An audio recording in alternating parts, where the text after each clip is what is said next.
Good morning. This is Zeb Pascual. Welcome to the Pascual Podcast, first episode ever. I'm super pumped because my guest is someone I've known for a very long time, and our story is really cool. It's a very poetic thing for me because, first of all, his name's Steve Sudell, doctor of physical therapy. We met at the gym I used to work at, used to coach at, and I remember when I first saw him, he reminded me literally of Brock Lesnar light, like very just kind of caveman looking and Neanderthal-like, and he's got this huge neck and shoulders. It looked like if he ran through a brick wall, it wouldn't faze him at all. I remember, I think it was front squat day, and I saw him bringing some 10s over to the bar, and I'm like, bro, the 45s are over there. It was just a warm-up set. Not knowing what to expect, and he just started laughing, and we got along pretty splendidly after that. Time goes on, and then he turned out to be a very well-spoken, very gentle, very compassionate guy. He turned out to be an enormous asset for the gym, and turned out to be a great friend for myself. And I remember when he spoke to me about bringing his girlfriend. At the time, I wasn't sure if you guys were engaged at the time, but he wanted to bring her here. He told me that she was a beast, almost equal to, if not more, of a beast than he was. And it turns out that she was. Hi, Lindsay. And then it just kind of cascaded from there. He asked me. I had branched out to do my own thing, and I remember he asked me. He gave me a call and asked me. He just said, "Hey, I just proposed to Lindsay," and I was super pumped. I thought that's why he was calling me. And he asked me to be a groomsman for him, to which I, of course, said yes. And then I think a few weeks later, he called me again, and his voice was super crestfallen and just kind of sullen. And I could tell something was wrong, and I knew that something was up. Like, he was probably going to retract the invitation from me, but I didn't expect what happened next, because he did take it back. Like, he did say, like, "Hey, I'm going to take back the groomsman thing, but I was actually wondering if you would marry us instead." And I was just completely floored. It was a huge honor for me. Of course, I said yeah, but at the time, I had never been asked to officiate a marriage.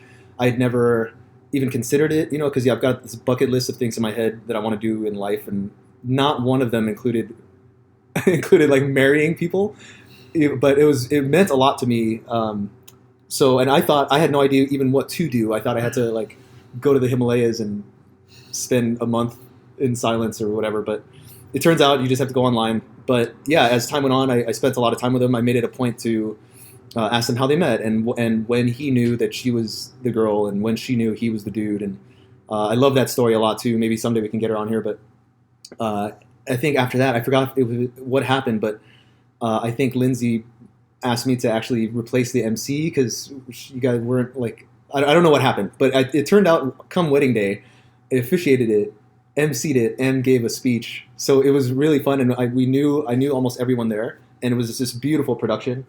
And little did I know that led up to I just got asked to do my 5th and 6th wedding in 2018. So thank you for that, Steve Sudell, everyone. What's up, Steve? Not much. It's really fun to kind of go through and revisit the good old days. Yeah. It's a pleasure and honor for me to be here, and I'm super excited for you. I think that this is gonna be really fun. I can't wait. Yeah. I listen to a lot of podcasts, and I've been asked by some of my people. Some of them wish that I branched out more or like marketed myself or my message more. And I have a history of fearing and hating technology only because I know it's irrational, but I know why. It's because I think. Do you remember that movie WALL-E? Yes. You ever watch it? Yes. So WALL-E has a very funny, maybe if not cynical, take on what the possibilities of technology and what it can do to humans if we let it get that way. And I was just completely. I am afraid that technology will turn us into like these fat lazy lops, right? So I know that's not the case. I know lots of people who take advantage of technology without becoming physically just decrepit. And I feel like it's my time now to I'm going to throw my hat in that ring, and so I'm taking advantage of all the platforms out there and using the internet to get the message across. I'm a little more comfortable with it now, but it means a lot for Steve to be my first guest on this thing because him and Lindsay were my first officiating job, and I found that to be a huge tell as to the impact I made with people because on the surface I'm a fitness trainer, but if you do it right, it actually becomes more than that, right? And so I took that to mean that my presence in their lives and whatever, people don't just ask anyone to officiate them. I feel like there has to be a huge kind of gravity and respect to the relationship, and there must be weight behind the person who's officiating it. So that meant a lot to me. And then after that, like I said, there are other people who asked me. So thank you for that, dude. Do you remember how we met? Like, do you remember it like that? I remember it very clearly in that sense. It's kind of hard for me to exactly remember, but because we've talked about this story so many times, yeah, that's exactly what I remember as well too. Is how we first met. Yeah. My first interaction with you, I do remember on how surprised, how such like a not little guy, sure, so to speak, but how athletically gifted you were. Yeah. I mean, at the time, you had a 400-pound back squat, yeah. 17 muscle ups, yeah. which was absolutely unheard of back in 2012. Yeah. So I remember being very surprised yet motivated on, okay, that's where the bar is set, and this is where we got to go. That's funny. Because my max ever back squat in my prime was 395. I missed 4. But I remember I had like 16 or 17 muscle-ups in a row. That's when we were doing Outlaw. I was going after them pretty hard. And for those of you who don't, we are talking about CrossFit training and we are talking about just training in general. I've always been the runt in my cohort, the guys that I used to train with when I was trying to be competitive. I always felt like the runt in that I was kind of the smallest guy. I was always between 165 to 174. I'm 5'8", but nobody cares. Like, so it was, what I mean is that it was on me and not nature and not weight classes and not, I forgot what it's called, but like there's no scale to try to make things fair. Right. So, it was on me to be stronger and not on some kind of fairness doctrine to make things easier. And so I was very comfortable with gymnastics. I was very comfortable with weightlifting. Cardio was my goat, but I was looking at like how tall are you? You're like 6 something, right? 6'1", yeah. Okay, and back then, do you remember how much you weighed? I was around the 200-pound-ish range. Okay, maybe a little bit more. So I remember being surrounded by guys like you and Joe D and McCoy and Cooney. These are all like 6 foot plus 200 something pound in my head. 6 foot plus 200 pound just beasts. And so I'm like this little kind of rabid islander guy trying to keep up with everybody. So that's how I saw myself, and that's how I tried to gear my training. It's like I was always just trying to keep up, And so I remember watching you squat and deadlift, and I'm just like, Jesus Christ, this is just not fair. Like, this is just so crazy. But once you brought Lindsay into the gym, I was like, wow, she is in fact the beast that you said, And but yeah, it's been a super wild ride. We've over the years we've tried to create like multiple professional relationships. But I feel like this is just an extension of those attempts, because nothing really got off the ground. But for people listening, can you give us a little background? Where are you from originally? How did you come to be? I know you have a history with Florida, and I kind of want to tell the tale of how you came here, but I feel like that's biased because I pumped you and Lindsay for information pre-wedding. But I'd love for people to know where you're from and how you got to come to California. Yeah, so I'm originally from Florida. I spent a good majority of my life there, 20 some odd years. Met Lindsay in grad school, and it was always kind of her dream to come out to California. So, we just got to a point where she was ready to go. I wasn't quite ready, so she ended up making the move, and 6 months later, I followed behind, and the rest is kind of history. Yeah. I've been out here now for about 6 years. Coming up on 6 years. And, I moved out here with very little expectations. And, one of the things that I've really found in myself over the years is I always try to kind of fill needs. Okay. And when I became a member at Paradiso, saw there's a huge need for people getting injured. Yes. And with my skills and my background, I remember talking to Diso, saying that, hey, I think that there's an opportunity for me to, help keep your athletes healthy. Yeah. And keeping them, in the gym, paying memberships, and Yeah. and I get to kind of scratch that itch of me working with athletes. Yeah.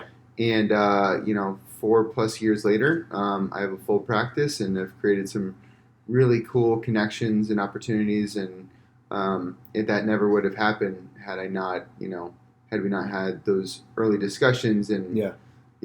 just try to step outside the box a little bit. Okay, yeah, because so from that story, I have two questions. Number one, were you pursuing your doctorate in physical therapy in Florida or here in California? Yep. So I got my doctorate of physical therapy in Florida. Okay. I practiced for about 2 years in Florida before I then moved out to California. Okay. And when I moved out to California, I just basically picked up a travel job. Yep. Just basically to pay the bills, something to kind of allow us to live out here. Yeah. And then I really saw the opportunity to, about a year or so after being out here, that's when the opportunity presented itself. Okay. How did you find CrossFit in general, Paradiso in particular? So I had heard through a friend when I lived in Jacksonville about this thing called CrossFit. I was at a state to where, I was doing the traditional like bodybuilding thing and just regular working outs, and Yeah. I was kind of over it. And so when I heard about CrossFit, I was super intrigued, and so I joined this gym where basically they did hero workouts like Yeah. every day. Oh, wow. It was run by like two, former Marines, and CrossFit was a very different world back Yes, then. yes. It was very like military based, Sure.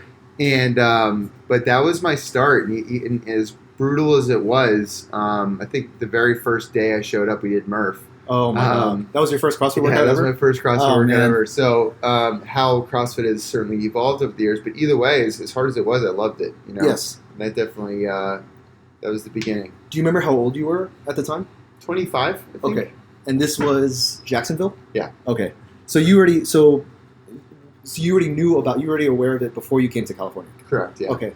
So did you just find Paradiso through Google, or was it just geographically convenient for where you were? Honestly, it was just geographically convenient. When we moved to Santa Monica, it Yeah. really was the closest one, and that was the most affordable. Yes. And I didn't know anyone. I just kind of showed up and met everyone Yeah, else, and immediately I knew that this was the spot. Yeah. Awesome, man. Let's see where, because right now I remember when we parted ways, you were still kind of coaching on a part-time basis, but I could see your path going in another direction. And one thing I've always observed and admired about you and Lindsay is that there's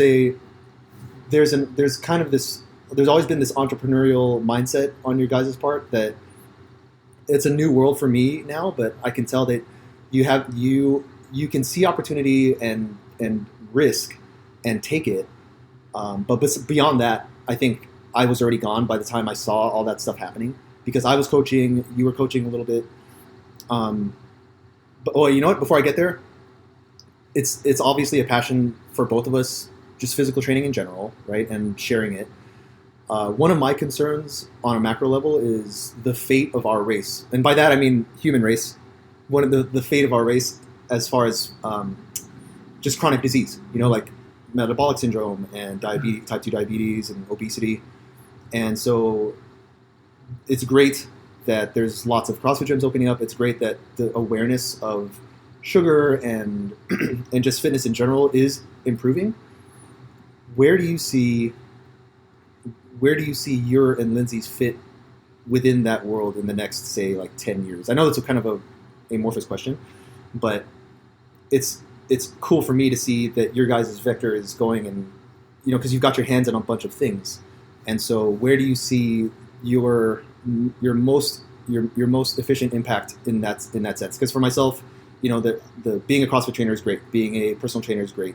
Taking advantage of the internet to get the message out there is also great. I'm not sure where that leads, but I feel like you and Lindsay have more of a handle on that than I do for myself. So where do you guys see, or at least where do you see your direction and your impact in that? Does that make sense? Yeah, no, it does. It's a great question. There's kind of a balance there.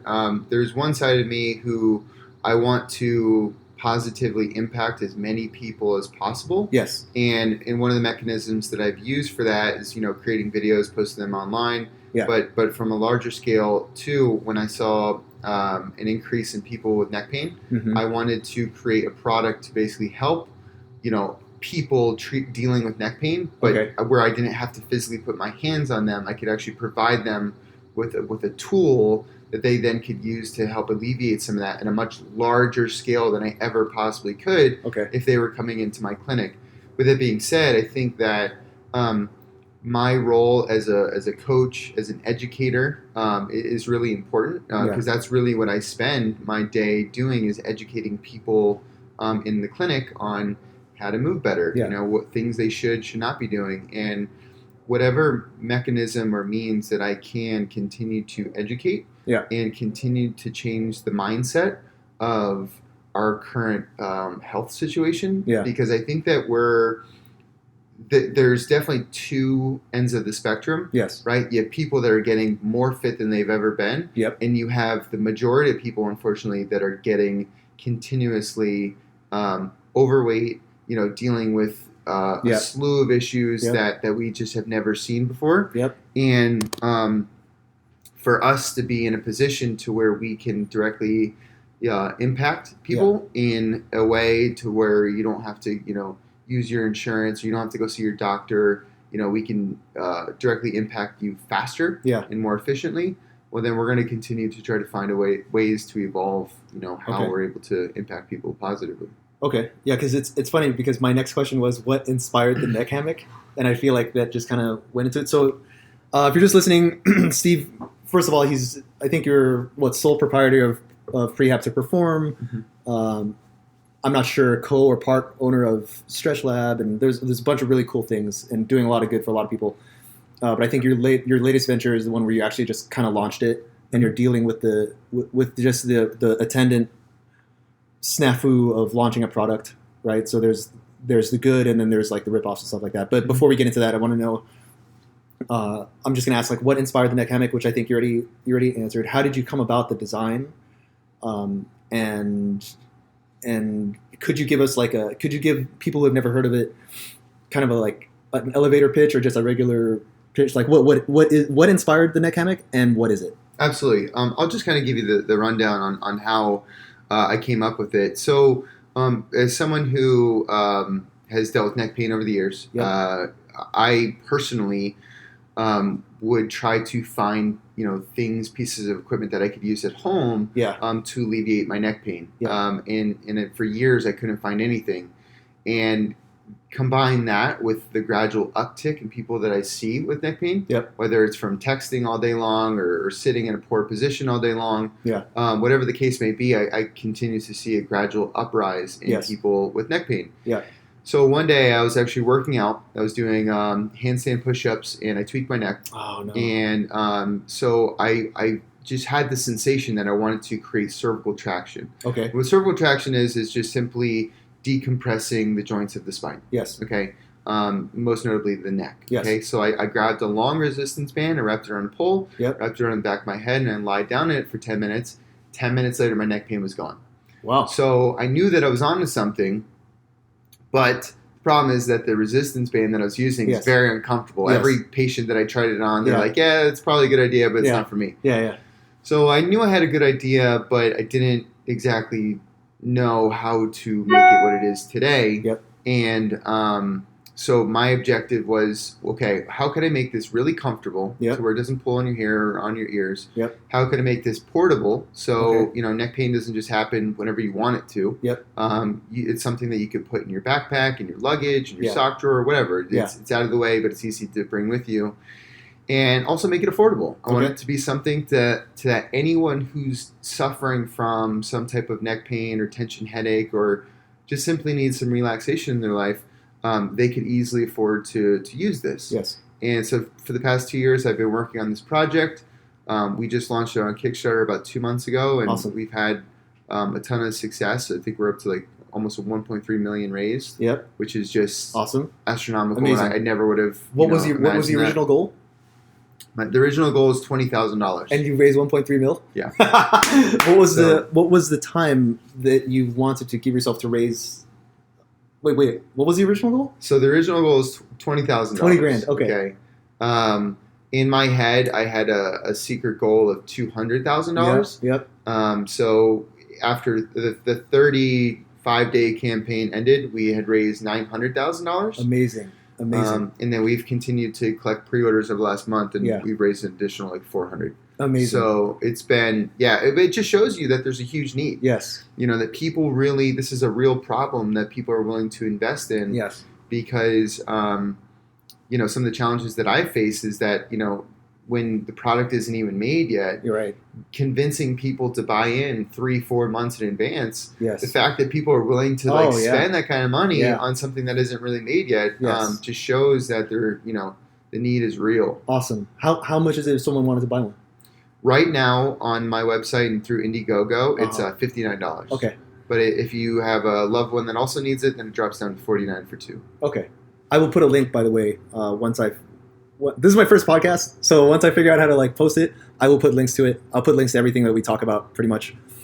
So that means you're manufacturing it in bulk, and I haven't seen anything outside of the Facebook posts and all the pretty much the ripoff. So the question is, the challenges associated with manufacturing and shipping, the most obvious thing is the ripoffs, right? And then the damage control, and it sucks because for the very limited business experience I have, it's enough to worry about your revenue generating stuff and the cash flow and not being in red for too long, and then you have to worry about the vultures, right? And just the copycats and the processes that you have to go through. So on the one hand, on some level, you have to kind of take that as a compliment, right? Because you can't get big without attracting stuff, right? You can't get big and not attract allies and just kind of enemies and vagabonds and whatever. So how has that affected? Did you even expect that? How has that affected the mission, and did you see that coming? So we were expecting, counterfeits to be popping up, but just not that fast. Yes. And not in the way that it did. Because how it happened and continues to happen is that these people just stole my content. Yes. And they would post, Facebook ads and whatnot. Right. So people off the street, they see these ads and they don't know the difference between my product and that product, because that product looks like my product. That is terrible. That is terrible. So what's happening is that I'm essentially competing against myself at half the price. Yes. It's not like I'm competing against an actual rip-off company or whatever, where you can then, the consumer, can decide what you want. Right. But really, it's just why would I pay $59 when I can pay $39 or $29 here, because it's the same thing, but it's not the same thing. So then I feel like the question would be, was there a brand attached to your original product? Is there Neck Hammock by Steve Sudell or Neck Hammock by House Sudell or Neck Hammock by Prehab to Perform versus these other counterfeiters? I don't know if they have a name or whatever. Because the closest thing I can think of with that is I don't know. This just came to mind. Ninja Turtle toys. There's the actual Ninja Turtle toys, and then there's the obvious counterfeits like Turtle Ninjas or whatever. You know what I mean? Yeah. And so people know, but those who aren't in the know will recognize the brand. Mm-hmm. So was there originally the only thing that comes to mind, House Sudell, Neck Hammock, or Prehab to Perform Neck Hammock, or was it just straight up Neck Hammock? Just Neck Hammock. Yeah, okay. It's its own individual corporation, and for me, I think that I was very fortunate early on to really focus on the brand of that, because that will then in the future really help us. Yes, because people. Again, you're talking about a medical product that people are going to use in their head. Sure. And what we've already found is that... didn't even think about that. So with the counterfeit product, if you're buying off these sites, half the people aren't even getting anything. They're just getting their money stolen. Yes. The other half are actually starting to get product. But what's happening is the complaints that we're getting is, number one, they're not even using our logo or anything. It's just they're just giving them blank counterfeit neck hammocks. Yes. The complaints that we're getting is, number one, they're breaking. The buckles are snapping while they're using it. The things, where the bungee attaches to the neck hammock is coming off. Like it just, they're literally just very, very cheaply made so that they can show PayPal, hey, we shipped them something, and PayPal then won't refund them their money because they did actually ship a product, even though it's a counterfeit, really shitty product. Yes. The other thing is that apparently when people open the bags, it smells like toxic chemicals. Oh my god! So it's like that is terrible. It's really dangerous too. It's not even just the whole thing that like pisses me off that people are stealing, but the fact that they're actually putting people in danger. Right. Before they even use the neck hammock. Before they even use the neck hammock, and I'm trying to do something to actually help people, and it's like serving this this backward reality, and that it's is just terrible. So there's a lot of things that are very frustrating about it that are for me, but. With every adversity is opportunity. Yep. And I have some things kind of in the works that kind of keeping to myself right now and how we're going to basically go after some of these guys and create potential TV shows out of it. As well. Awesome. Good. Awesome. Yeah, because, in my head, the same, right? Every adversity is an opportunity. And it's like, yes, imitation is a high form of flattery, but then, it becomes muddled in the business world and in capitalism. And like, it's like if you're going to copy a great idea, if you're going to copy me, at least do it well, right? Like at least, because I know even with like when CrossFit first came out, there was a bunch of copiers, and it was funny because Greg Glassman, the founder, he was asked about it, and he's like, even diluted, even copied, and even done shitty, it still produces great results. Yeah. So he wasn't even worried about it, like not even a little bit, not about market share, not about any of that.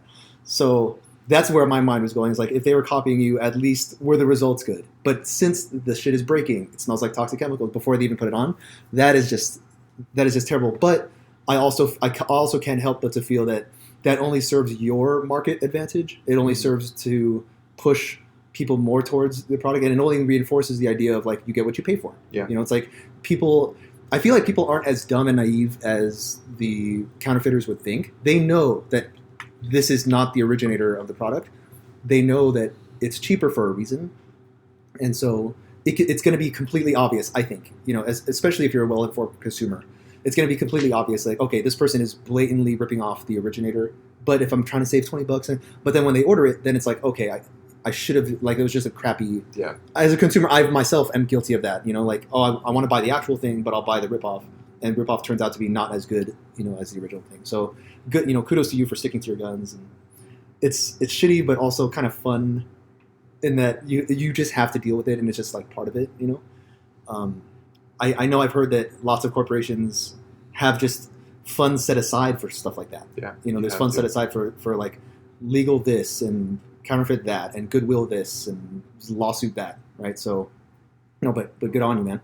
What do you see? What do you see for your? So what's your 2008? Like, we just started 2018, it's January, and it's not like you started off with this sudden jump.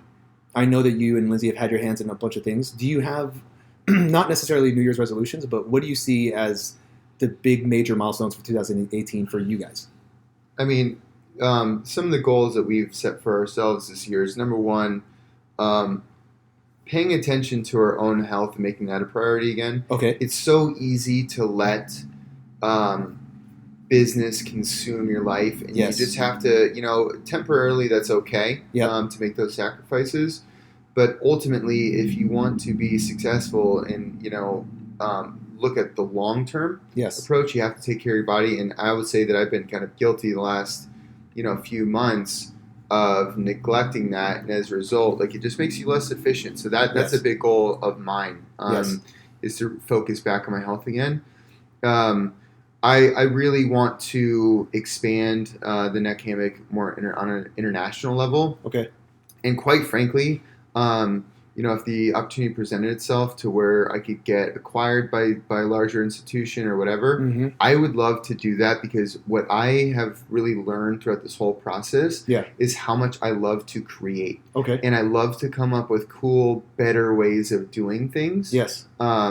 And so I would love to have that opportunity back to have that creative energy to continue to create, because running a business, it completely absorbs a lot of that mental energy that you need to still stay creative. So for me, it's not even about, how much money can I make out of this? Like, we've already done pretty well and we hope to do better. But for me, it's like, again, the long-term approach on, well, what other cool things can I kind of come up with and Right. to help people? And Right. so for 2018, I would love to have that opportunity again. Okay. I have some other things in the pipeline right now. Yeah. But that's really what I'm looking at. And from a physical therapy perspective too, is to take more of a step back myself personally and allow others to then step in that I can teach to do what I do. Awesome. Because I think that, again, if we want to truly help a large scale of people, I can't do it all myself. No, of course not. I need help. So those are some goals for myself. Awesome, dude. And it's funny you should mention that, because literally one of my mentors, I was listening to an interview, and one of his observations, and it's one of those things where it's super simple, but once you listen to it, the timing has to be right, and it just hits you like a ton of bricks, where he said that most entrepreneurs don't like running a business. They like finding opportunity, they like creating it, they like building it up and figuring it out, seeing how it works, and then creating the system or creating the infrastructure by which to let it run, and so that it can turn into a self-generating asset, and then sell it and walk away. Yeah. Like that's kind of, and when I heard that, it made so much sense to me. And that coupled with the other profundities, like most founders aren't necessarily the best to actually be the CEO. Just like how the CEO isn't going to be the best CFO or the COO. And so that's cool that you said it, because you did all the work and put in all the time to create the Neck Hammock. But then when I ask you what your goals are for the year, it's only 1 year. You're already looking at like if you can be acquired or if you can sell it once it becomes, profit generating or whatever. Then you're on to other things. And it sounds like you already have those other things there. And the idea of force multiplying, where you're already in my head, you're already like a world-class PT. I send myself and a bunch of other people here to you, but I could already tell in the last year that it's not that you were trying to walk away from it on purpose. I just saw it as like a natural progression of like your professional growth, right? And not allowing yourself to stay contained within the domain of just being a physical therapist, but allowing the organic growth of yourself as a person, as a man. And I imagine that you and Lindsay may want to have a family someday, so you're not going to be able to commit all that to just being an in-clinic practitioner, right? So the idea of force multiplying, I know that's like super hard for people who are very independent and they want to do things their own way. I feel like that's another challenge for the entrepreneur, is that letting go and delegating and trusting your vision or trusting your work to other people. Have you had are you like that at all, or were you? Because I used to be like that, right? Like I didn't trust any. I wanted to do everything myself. I saw it almost as dishonorable to give my work to other people, kind of thing. But as you grow as a leader, you just kind of have to accept it, and it just becomes like regular, And then the challenge then becomes finding other people who are as strong, as confident, maybe even better at certain things than you are, and just trusting them. Like, were you? Because it sounds like you're very comfortable with that now. Like you're very comfortable with, okay, I'm a PT. I'm going to train other PTs to practice and therefore give the gift of physical therapy to other people. Whereas before, maybe a new person would be like, no, it's just me. Were you like that at all? With everything. Okay. Yeah, I mean, letting go of what you've created, yeah, to some extent, and putting that responsibility in someone else's hands is terrifying. Yes. It's absolutely terrifying, because and this goes with all things, whether it's physical therapy, whether it's Neck Hammock, even people responding to my emails for me and allowing those responsibilities. But in order to truly grow, you have to do it. And for me, you brought up family. Yeah. We would love to start raising a family soon. And for me, happiness is not having $25 million in the bank. Happiness is having the freedom to then spend time and to grow with your family how you want it to. Sure. And in order to do that, you have to delegate other tasks to other people in order to look at the long-term approach of growth. Okay. And obviously, you and Lindsay have had conversations about, is she kind of on the same page, or where is she in that journey? Like, does she still? Because I know she runs like her stretching practice and her other kind of therapy in her own way, like occupational therapy, I think. is she in a point where she can kind of start backing away from it, or is she still like in it? Because last time I talked to her, she was wildly successful. Her schedule was completely booked all the time. But also I could tell from being a practitioner myself that she wasn't approaching burnout, but that's also in and of itself, dare I say, not sustainable. You know what I mean? Yeah. So can you speak to her, or can you speak to where she is in that journey, or should I just like bring her on one day?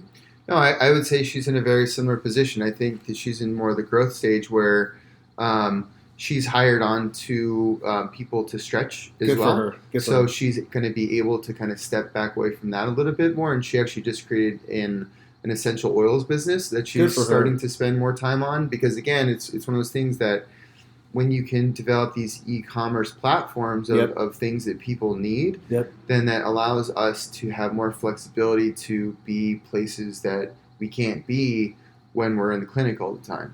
So she's kind of in the earlier phases of that. Yes. But we both have kind of that same mindset of this is what we have to do if we want to, achieve what we want to achieve. Awesome.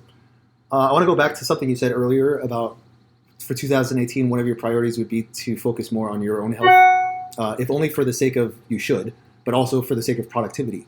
So when you're at the worst of it, by worst I mean when you were totally committed to growing this thing and building it, I'm just imagining that you're split off into a bunch of different directions, and working out is something that you have to store in the back of your head. That's just from my own personal experience, having run a business before. At its worst, how often were you doing? Because for me, there was easily a 3-month period when I shit you not, dude, I wasn't working out at all. I was just focused, like bankers this, email people that, website this, city that. So 90% of the business had nothing to do with the reason I got into it. It was just like dealing with bullshit that I didn't know existed. Yeah. But now it's like you kind of accept it. So at its worst, how often or not were you guys taking care of yourselves, like working out wise? I mean, once, maybe 2 times a week, but if you spread that over a course of 4 to 6 weeks, yes, that's not really many training sessions at all. No. There wasn't really too often where I'd go like a full week without working out, but again, when you look at the overall frequency, when it's only 1 to 2 times a week, like that catches up with you. And it's one of those things that, again, eventually, like, you're going to start becoming less productive. Yeah. You're going to sleep worse. You're going to eat like shit. Anxiety increases. Right. Just all the negative effects that kind of goes with it. It's the worst. With is what like a lot of normal society deals with. And this is why we're like in kind of this downward spiral. Yes. In our overall like health of this country and world, for that matter. If you guys listening right now, note that the question was at his worst, what was it? And they were still working out twice a week, right? Whereas, like you said, a lot of the country don't work out twice every 6 months. Mm-hmm. You know what I mean? So that's kind of it's like the default standards have to already be high. People ask me, Zeb, has there ever been a time when you were out of shape, or has there ever been a time when you were working out, or how do I get myself, motivated? And there were like the 2 most notable times were after my operation. There was a 3-month period where I was forbidden, right, to work out. So there was that, and then there was when I opened up a business. There was like a good 3 months where I wasn't working out. But I tell people, do you ever imagine yourself not brushing your teeth or taking a shower? Mm-hmm. And of course, and everyone's answer is, of course, like, no, that's disgusting. I would never ever. And I'm like, that's now, that's before. How about when you're 90 years old? Do you ever want to stop brushing your teeth or taking a shower? And people are like, absolutely not. That's disgusting. So, and I'm like, once self-care and self-love and exercise and eating veggies take that kind of precedence, and that it has that kind of subconscious standard in your head, that's when right? Like, or maybe if 2 or 3 days go by and you just feel gross, and like the same way you feel if you haven't brushed your teeth or taken a shower for 2 or 3 days, it's just this disgusting. It's the same thing. It's the same fucking thing. It's a great analogy. Yes, and so it addresses everything at once, because people think that exercising is a young person's game, and it's completely not. It's a it's a human game. It's part of our existence. We live in a physical world, so it's crazy because I know that sacrifices have to be made for the sake of long-term goals and hitting those goals, but not for this, not to a point where it messes you up to a point where you're like flirting with chronic disease. I think so. Yeah. There's just so many misconceptions, and you actually kind of bring up a funny story that I think about. I saw this gentleman. He was in his like early 80s, and his daughter brought him to see me because he couldn't get out of the car anymore. He was getting to the point like where he couldn't get out of the car. Yeah. So he's like, can you get him stronger to, number one, improve his balance and to help him get out of the car? Right. Well, we had started working with him just twice a week, okay, for like 6-9 months. We got him to a point to where he was doing wall balls. Awesome. Like, modified. He was doing, I have a video of him doing back squats with 65 pounds on his back plus chains for 10 reps. Awesome. And a lot of people out there will say like how dangerous like CrossFit can be. Sure. But when you look at the overall risk versus rewards, what we got him to in his mid 80s, no walker, no cane, squatting with really heavy weight, and he loved it. Yes. Like he became way more energetic and just like really looked forward to those 2 days every single time that we saw him. Yeah. And there's no reason why we all can't be that way. Right. It shouldn't be that way. No. Like that's how, things should be. Things should not be revolved around medication. Yes. And becoming sedentary. How old was the guy? He was in his early 80s. And he was pretty much flirting with, because what puts you in the nursing homes is inability to function, not necessarily your lab works. And so it's crazy that so people like when I think of role models physically, because I used to be a huge student of just physical culture in general. So like George Hackenschmidt, this Russian lion guy, made it to 90 years old or something, still bench pressing 300, right, and still doing like neck bridges with benching at 90. Milo Steinborn of Germany, who pretty much brought the plate loading back squat to America, 70 years old, rock bottom squatting 400 pounds at 70, and then there's Jack LaLanne and all that. So. And even the undocumented cases, like I love that book, Born to Run, not just because it addresses the running question, but because it tells the story of Tarahumara Indians who were in their 90s running ultras because no one told them that they shouldn't or couldn't. Yeah. So I love Western civilization, but also I know that there's no choice without its pros and cons. So I think sedimentation and chronic disease are certainly, those are certainly the cons of Western civilization. And I see that your mission and my mission in that sense is this kind of bittersweet paradox, because our economic advantage is that it is the negative consequences of Western civilization, and it's going to keep bringing it back to us. But what's the alternative, right? Because I used to work in hospitals, and that was just seeing the ignorance and seeing the money. There's just the sheer amount of money being wasted. Was very hard for me to watch. Whereas as a trainer, you can take steps to prevent that, and that's super cool, And then you and Lizzie are breaking ground in ways that I never would have thought of. So that's why one of the reasons why I wanted to bring you on is because one of my next questions is, what would your advice be to single or married people out there who have a message and they have an idea and they're just scared, like they don't know what to do, they don't know how to go about doing it. I used to be in that position a lot. I just wanted to be like an on-the-floor guy, but I'm only now starting to realize the power of the internet and the power of just networking in general. Even though it was always there in front of me, I was just scared, right? But what would your advice be to people out there who have something awesome to contribute and they're just scared and they don't know where to start? You just have to do it. Okay. You just have to do it. It really comes down to that. I know so many people who are really smart and have so much potential and have great ideas, but they do nothing with it. Yes. And I find that there's absolutely no short of great ideas out there. Yes. There's no shortage of great ideas or information or people, life coaches that tell you like what to do. Yes. But there is a huge lack of action. Yes. There's a number that I looked at, and if you look at the 80-20 principle, I apply that to all aspects of life. Yep. But 80% of the inventions that we deal with on a day-to-day basis are created by 20% of the people. That makes sense. Because once you do something once, it's really fucking hard to do that. Yes. But once you learn the process and you go through that process, it makes you smarter for the next time you do it. Yep. And then those challenges make you smarter, because the neck hammock is actually my third invention. Huh. I've gone through 2 others, which again weren't quite ready for where I was at. Yeah. But that was essentially my education to prepare me for this product that was ready for market.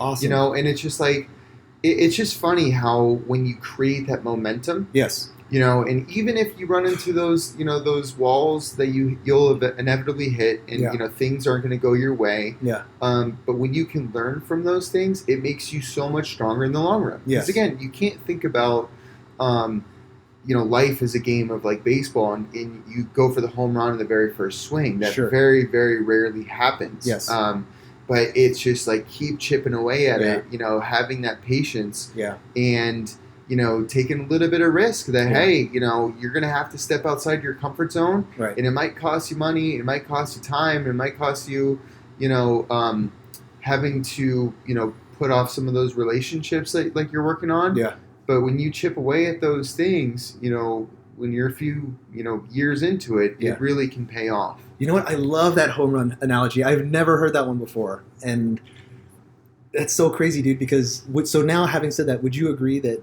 a person's big break or a person's home run will not be their first swing? It'll be like their 300th swing, right? And I mean, it's like I think about, you know, the neck hammock was an overnight success that took 2.5 years to develop. Sure. And really, you can look at it as 6 years to develop with all the other things that I worked on before that. Yes. You know, and it's just like one of those things. It just takes time, and you'll never really see anyone unless they hit the lottery. Yeah.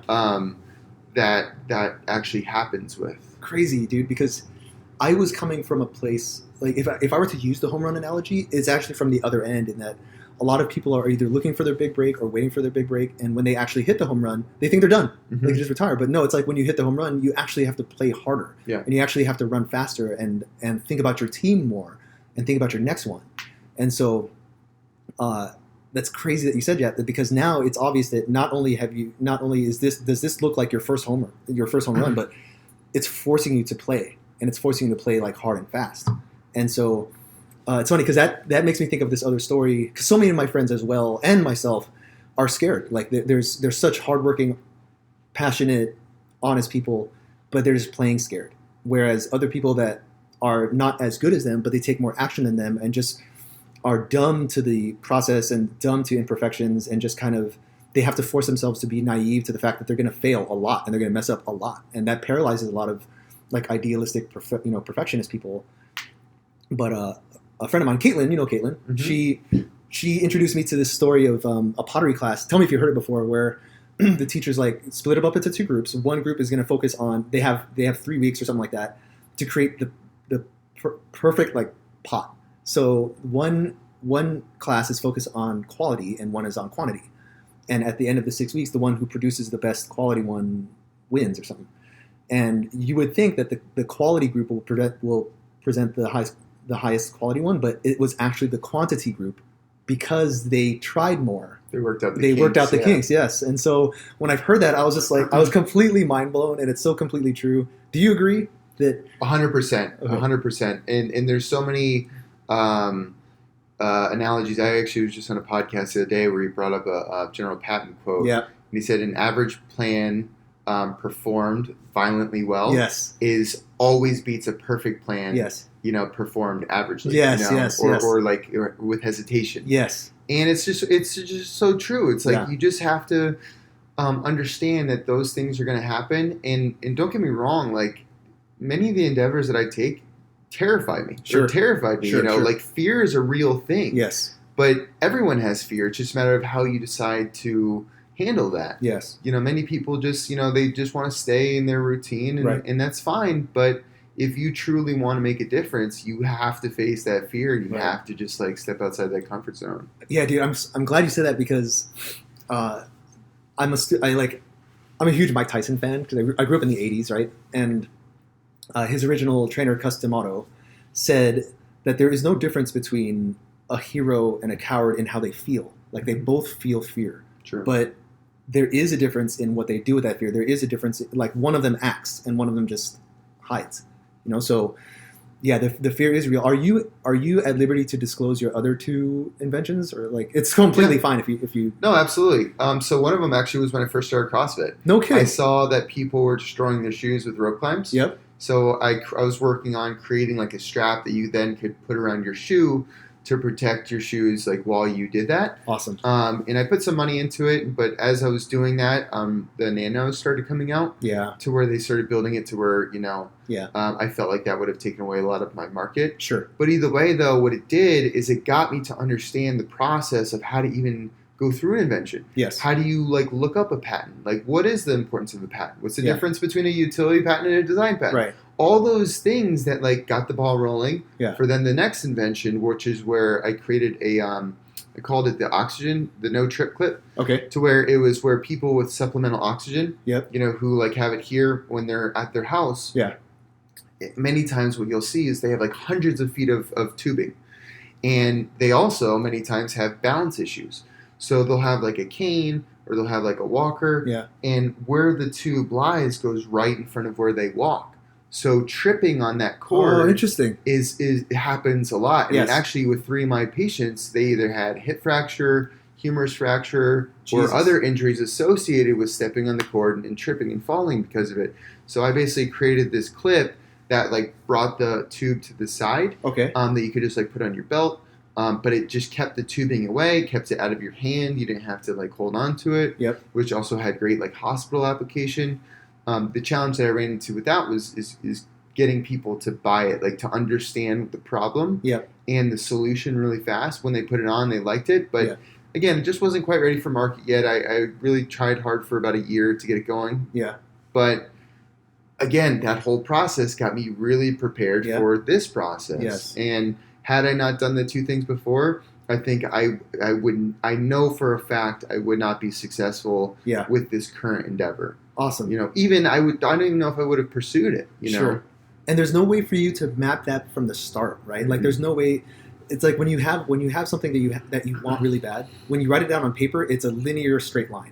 But then 100% of the time it never goes that way, right? Never ever. But what doesn't change is the goal, but it's how you get there that is always subject to the jungle or to life, right? And that's what I call like when you try to put something out into the real world, there's so much bullshit that you don't account for, good and bad, Mhm. right? Because like you'll get funding from some inconspicuous ass person or thing that you would have never thought of, right?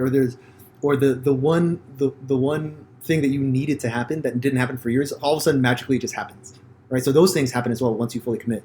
But then there's also like the vultures and the counterfeit people. So it's just life is amplified in every way once you are amplified in every way, right? Because I remember it was devastating. It was devastating to me emotionally when my gym didn't work, because like by rights that's the one thing that should have worked, but I knew dick about running businesses, and I had so many limiting beliefs about things that were important, like money and meeting people. Mhm. And so of course you're going to run something into the ground if that's not important. But I remember after it happened, it affects your self-esteem, and it affects your sense of identity. You don't want to do it again. And it's crazy because people who didn't know better, they believed in me. People respect me enough to not like ever say it even behind my back. But it was only my wealthy, rich friends or economically sound-minded friends that were like, you know what, Zeb, it's great that you have a failed business under your belt. It's great that you have that.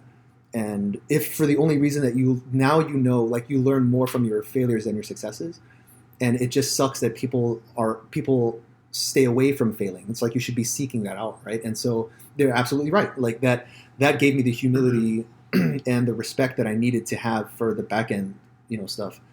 I respect it now. It doesn't mean I want to do it now. Doesn't mean I like it. But now I'm not. It's one of those things that never sits well. Yes. And it never will feel good. But it's that fire that it creates. Yes. Like I never want to be in that position again, Yeah. and therefore I'm not going to make this same mistake again. Yes. And those lessons that it teaches you, depending on the type of person that you are, Yep. you can take it as I'm never taking a risk again. Yes. And I'm just going to stick with a very mundane, Yep. mediocre life. Yep. Or it's like, no, I'm just going to do it differently this time. Yes. And I'm going to use that to my advantage and use it as fuel for my fire to really kick ass the second time. Yes. And you'll see that the most successful people in anything that they've done have gone through those issues. Yep. Yeah, it's a mindset too. You have to so one story I have that's in that sense is that I had a near drowning experience when I was like 5, right? And I was terrified. I'll spare the details, but when people have that, it's either they choose to stay away from the water, because the result is the same in that I never want to go through that again.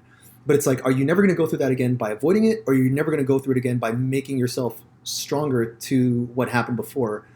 So my response, yes, was like, I don't ever want to go through that again. But I took swimming lessons. I joined the swim team. I tried like different. It wasn't just swimming team, but staying underwater for as long as I could, and like participating in like military training, like going underwater and tying knots and shit like that. You know what I mean? And so I wanted to completely bulletproof myself from that. And I feel like that's the mindset you need when you're just like literally taking punches to the face and just learning how to dodge them as you keep going forward. Mm-hmm. Would you agree? That's the thing. 100%. I think there's a nice segue into CrossFit too. Yeah. When we talk about that, it's, are you the athlete that just hopes that a certain movement is going to be programmed? Yes. Or are you going to be the athlete that tries to get really good at things that you're bad at, so right. that when it is programmed, eventually you get to the point where you'll like it, yes. or not be as bad as you were. Oh, it's so true, dude. Like when I remember when Glassman described that, the hopper model, when you bunch a group of people together and you're like, we're going to do some random shit today. I haven't done that in a while. I want to do that. Like I have a 20-sided die. It's very nerdy, 20-sided die. But I used to take a 20-sided die and just throw it, and I would have things written on the wall that corresponds with each number. And without fail, dude, people were scared of the things that they didn't want to show up. And I remember all of my best performances, and when I felt the best was when I would spend time attacking my weaknesses. Like the 3x800 meter run with 3-minute rest.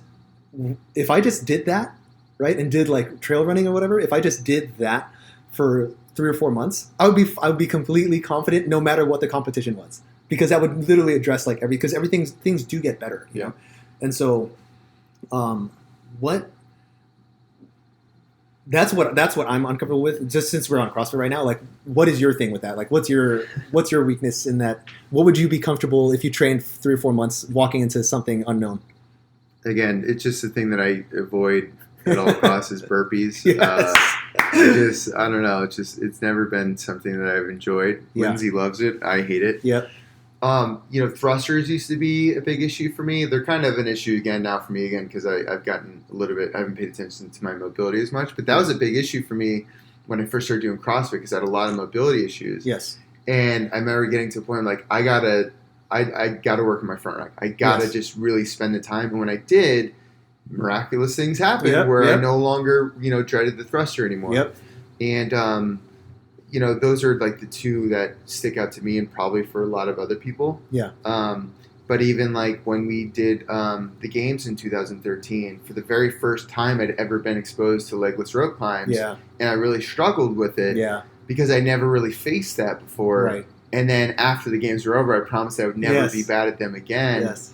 And the more you just kind of, face that level of fear and discomfort, it just truly makes you better as an athlete and as a person. Awesome. Even mentally, psychologically, like coming across something that you're really shitty at, and then practicing and getting good at that. Yes. That transitions over into all components of life. For sure.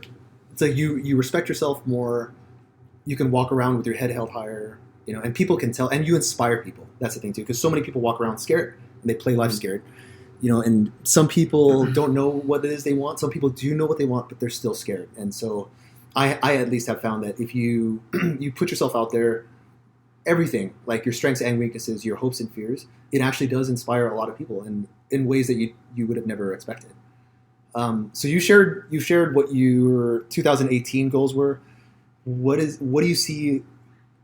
And when I say long term, what do you see? Let's say until like the next 5 years. Maybe let's branch it out to 2025. Do you have a vision for that for you and Lindsay, as far as what do you want to have accomplished by then? 2025. So it's like 7 years, 6 years. So it's one of those things. People get funny about like 5-year goal, 10-year goals, whatever. I don't really place a lot of emphasis on those because of my life and what's where I'm at in my life. And it's one of those things I think about more of like the process. Yeah. Right. On not necessarily like setting like a specific like number that I want to have in my bank account. Sure. Not like necessarily too many objective goals. Yes. Because I just want to basically come across new challenges and find new things that I can, invent or create, or ways that I can spend more time doing the things that I love to do. Yeah. So I focus more like on the process, right? Yeah. Rather than the actual like goal itself. Yeah. That's just me personally, what I've like responded well with. But those things, like I would love to, at 5 years from now, to start raising a family and to be able to have the time that I could spend raising my family, whether or not that's my immediate family, me, Lindsay, and hopefully we'll have some kids, or spending time with my parents and my sister more. Those things are super important for me, and whatever I can do financially to put myself in a position to where I can spend more time with them, that's more important for me than having like a 6-bedroom house or whatever, like living on the water. Like those things don't really matter as much to me, because they don't really give you nearly as much gratification as achieving some of those other family related goals. I would like to compete in something again. From a health and fitness perspective. I don't think it's CrossFit. Sure. But having that drive and being able to like have those kind of objective like fitness related goals would be really fun. Yes. I just don't know exactly what that is yet. Okay. Okay. Fair enough. So it sounds like I think it was beautiful what you said, in that I think Bruce Lee said something to the effect of just be concerned with the process, and not attaching yourself to solid goals, in the sense that you're attaching your sense of self-worth and identity to those goals, but as long as you're continuously just growing and recognizing that no limits is the limit. And so, I like that. Growth is always the goal. Yes. Because if you're not growing, then I believe that you're probably not very happy either. If you're kind of stuck in that state. And for me, when I'm not growing, or talking about like another, if we want to talk about like a process goal, is developing other skills as well too. Like I would love to just like find ways to better my overall self. That then can lead to other opportunities that I don't even anticipate, or I can't even set a goal for. Because I don't know that I want that yet. Yes. So. It's, oh man, it's so true. Because I remember when I first started coaching, I was so happy just doing that. Right. And I still am very happy doing it. To the extent, though, that when I would hear people, and I have kind of a militaristic background in the sense that the analogy was, once you stop being an operator on the floor, or once you stop being a coach on the floor, it's like it's no longer fun, right? That was the message that I got from a lot of people, that once you graduate from being like a platoon sergeant or just an on the floor coach, it becomes more political, it's more paperwork. There's less face-to-face kind of thing. And I feared that I feared that with all my heart. Like I wanted that not at all. Right. And I think that the fact that I was afraid of that, I think I may have actually inadvertently manifested that when I did open up, the business, because I was trying to do everything right, and partners were great, but I wasn't able to balance like letting go of certain things versus, being on the floor. And so a large part of me doing this podcast and me opening up the YouTube channel and being open to learning all these things is me trying to branch out and trying to embrace and accept that change is inevitable and growth is inevitable if you're doing it right. Because for several years I purposely forced myself to stay in like just a certain position, because I didn't want it to not be fun anymore. I didn't want to lose touch with the nuts and bolts of what it was I was doing. And I didn't see the bigger picture, in that growth is inevitable. And if you want to if you have the potential to reach more, you should do that. And on some level, arguments can be made that it's your duty to do that. And so I'm scared to death of this fucking podcast. I'm scared to death of of what the potential of, like the YouTube channel can bring, and the possibilities of utilizing Facebook and Instagram and all these other kind of social media, internet platforms to their utmost, because there's people out there who are using them to their utmost, and they're fucking killing it. And I'm not saying that that's exactly where I want to be, but I feel like, if you're not allowing yourself to realize your fullest potential, no one's going to do it for you. You're just going to be one of those people that you mentioned before, and that you're essentially dying with your music on your lips. And there's no shortage of good ideas, but there is a shortage of execution, right, of those ideas. And this is my attempt. 2018 very much is going to be my attempt at throwing my hat in the ring in all of those things. I'm not just like trying to focus on one thing, but the actual branching out is the thing. And it's thrilling and it's terrifying, so I'm glad.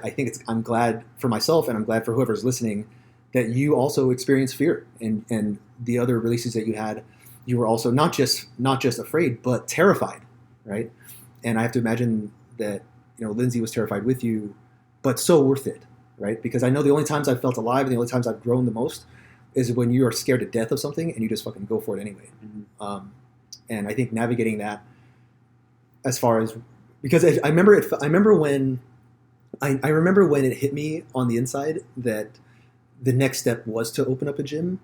It was so scary, like bone deep scary, and other things came with it. Like I'm an only child. I'm used to being alone. I love solitude, but I have never ever experienced loneliness ever. Like when people ask, like, do you ever feel lonely? Do you ever do this and that? I'm like, no. I love my life. I love myself. I love my friends.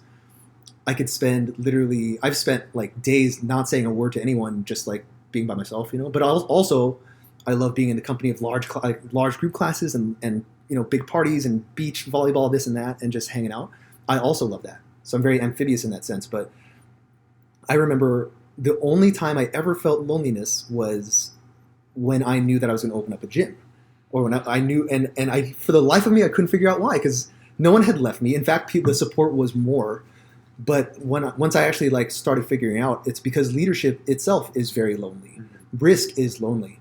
And I knew then that my subconscious was trying to prep me for leadership and for ownership. And you need to learn how to make decisions and stand on your own 2 feet on them, where everyone's telling you that it's the wrong idea. And you have to be willing to stand in front of everyone and be like, no, this is my decision. I'm sticking with it, and I will fall on my own sword, or I'm going to charge in with my own sword. But this is the decision I'm going to make. And that takes a lot of just like balls and just courage, and bravery. And so in that sense, I think the message of just do it, you literally just have to do it and it'll be worth it. And you're actually going to win bigger if you fail, mm-hmm. right? Because look at you said there's no way you would have been ready to release or launch the Neck Hammock had you not fallen on your own sword with the other 2 inventions. And I think that's so beautiful. And it's such an important message. Because I see the future of people playing more scared, not less scared. Yeah. Where in fact, because I really do feel like with the state of the internet right now, and with the state of sharing right now, and the state of the opportunity is so rich in that I think the largest ride sharing companies own no vehicles, and yeah. the largest I read this somewhere, where the largest kind of real estate sharing thing owns no real estate kind of thing. So. Mm-hmm. Where the largest, the winners in kind of business and impact will actually own very little. And so I have to imagine that me releasing this podcast, it cost me nothing to post shit on YouTube. It cost me nothing to post things on Instagram and Facebook. Whereas I think 20 years ago, it was like 3 or 4 dudes, right? Like Ted Koppel and Dan Rather or whatever. But now we have to compete in this environment where it's open to everybody. It's the wild, wild west again. And I think that's something to celebrate and be happy about and not scared of. And look no further than the fact that it's not crowded. That's the mind-blowing thing. I actually feel like I'm late to the game, but we're not really, right? Because it's not crowded, and I'm not sure if it will ever be crowded. Yeah. You know what I mean? Okay, cool. So more process-oriented than like goal oriented. Let's do some, because I've got this kind of list of things that are a little less heavy. I got this from Scott McGee. Scott, if you're listening, It's called a lightning round, where it's just a bunch of questions, right? But it's turning into fun. Favorite non-dessert food? Favorite non-dessert food? Yeah. God, I love all dessert food, but okay. I mean, red meat. Like honestly, like a good steak or ribeye.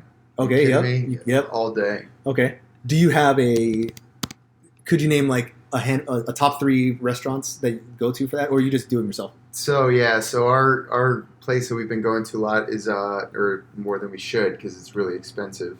Meat on Ocean. I've heard of this place. Yeah, it's pretty rad. Okay. Baltair is a really good spot. Okay. In like Brentwood. Yep. And then as far as like other red meat, I mean, I'm just so with me. It's funny with food because I'm Yes. not picky at all. Yes. Like I think everything is good. Yep. You know. So, but there's things that are like really good. So we'll Yep, just leave it at top 2. Okay. And you know what? I think I have been to Baltair, and it was just awesome. Like I also am a red meat lover. I'm a huge surf and turf guy. Like if it's red meat or seafood, I'm just on it. Right? Yeah. All right. Favorite dessert? Entenmann's donuts. What kind? I grew up eating them. Like literally, I had probably so many medical issues when I was younger because every day for breakfast, Yes. until I was like 17, Yep. I would have a chocolate Entenmann's donut Awesome. for breakfast. So. Do they sell? Because I remember Entenmann's, but I grew up in NorCal. I have not seen Entenmann's here in SoCal. Do they have them here? I don't know. I don't know if it's because I don't shop like in that section. I Good. pretty much just You shouldn't. stay on the periphery. Yep, You know, yep, the grocery store. yep. But Paleo strategy? I definitely see them every once in a while. Do you? Because I can't. So Entenmann's. It's been years since I've purchased any, but Yeah. Listeners or people listening, Entenmann's is a bakery company, right? Mm-hmm. And I know they were very prolific in NorCal. I loved Entenmann's, the mini Entenmann's chewy chocolate chip cookies. So good. It's like crack. I've never done it, but I have to imagine it's as addictive as that. But yeah, no, I get it. All right. Fastest you've ever driven a vehicle? 120 miles an hour. When? I think I was 16. Okay. It was 16 in my mom's car. And I think that was the top speed that I'll ever go ever again. Do you remember what the vehicle was? Dodge Intrepid. Was it here in? Was it? Oh no, it was in Florida. It was right? in Florida. Yeah, Okay. it was on just like this street road or a Yeah. beach road that it was like I don't know, maybe 11, 12 o'clock at night. Like Yeah. there's no one on it, Yes. and that was like I didn't get my license too much. Oh earlier my than that, God. which is what terrifies me Sure. about kids having licenses Sure, because I sure. know what I did. Yeah. But yeah, Could you describe what it felt like? Like exhilarating. exhilarating, sure. But I mean, so for example, I think the fastest I've ever driven anything was 110, and I think past 105, I couldn't feel the vehicle. Yeah, Right. it kind of feels like it's like floating, but in a way, it's just like the wheel's so hypersensitive to movement that Yes. it's also very like terrifying Yes. at the same time. Yes. But yeah, Okay. If you could be a pro athlete in any sport. I grew up playing football. Yep. So that's something that I have kind of a different opinion on what maybe 10 years ago Sure, versus sure. now, because football longevity, that's Yes. what I think about, Yep, is yep. very short. Yep. So if I were to play like a pro sport, Yes. it would probably be something, like baseball or Okay. golf. Fair enough. Just because I know that I could play forever. That's so kind funny. of thing. I love it. Yeah, because I know I'm talking to a mature, wiser Steve than. How old are you? 33. Okay, I know that I'm talking to a mature, wiser, like 33-year-old Steve has a different mindset than 23-year-old Steve. Big time. So, I guess no, that's totally fair, totally good. All right, if you could time travel to the past, or would you time travel to the past or the future? I don't know. I'd really like to do both. Like Okay. I tried. The thing about the past, obviously, is knowing what we know now. I immediately Yes. think of Back to the Future with Yes. the almanac and go Sure. make a bunch of money. Sure, sure, sure. Betting on Sure. Bitcoin. Yep. Back in Yeah. 2010. Yep. So that would be kind of like an obvious one. But I am super intrigued with what the future holds. Like I'm super into all those movies like Ex Machina and Yes. like Black Mirror, Yes. the show, Blade Yeah. Runner, things like that. Yeah. Because I'm super interested on where we're going. Yep. But I'm also terrified because I don't even know what limit it would even Yes. stop me Yes. at because Yes. the world ends. Oh, I see what you mean. You don't want to end up in like a black hole, like the Earth just destroys itself. Or like a cage, like a zoo of humans where like robots Planet of the Apes. Like robots control us. Yeah. Oh yeah, I see what you mean. And then you've just been That's persecuted a whole and you're other trapped. podcast. Yes, yeah, we'll do it on our next one. Yeah. All right. If you could sit with 5 people from history. I would love to sit with John Wayne. Okay. He's someone that I always looked up to. Yep. George Washington. Yep. I think he's like one of the most underrated. Yep. Like leaders of our time. Yes. It would be super cool. Yes. To talk with him. I would say. Why am I blanking on this? Who's the singer of the Doors? Jim Morrison. Yeah. He would be extremely interesting character to talk to.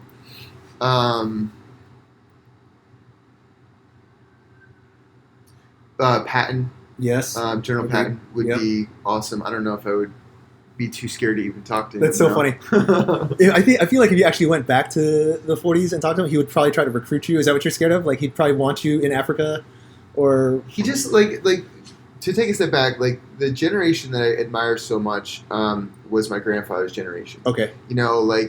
Because 16, 17, 18-year-olds yes. thrown into war. Yes. Of this war where everyone literally thought the war could end. Yes. And literally the Nazis could yes. take over your whole existence. Yes. So it just fascinates me yes. on how an entire nation came together under such duress and defeated evil. Yes. When you look at it like that, like it's just such a fascinating generation. So a lot of what interests me would be meeting people around that time. Yes. Because there's just so many we think about like the things that we deal with. It was nothing like what they dealt with, you know, how the world was always coming to an end.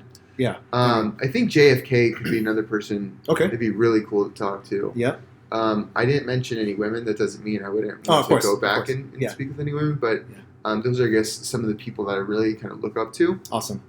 And it would be really interesting to see what they kind of have to say about what's going on today too. I love that. Yeah, I agree because I don't know a lot about John Wayne. I know he's very respected. I know not a lot about him. Washington, I agree that he's very underrated, not only in his generalship, but also in the fact that he was the first and only unanimously elected president.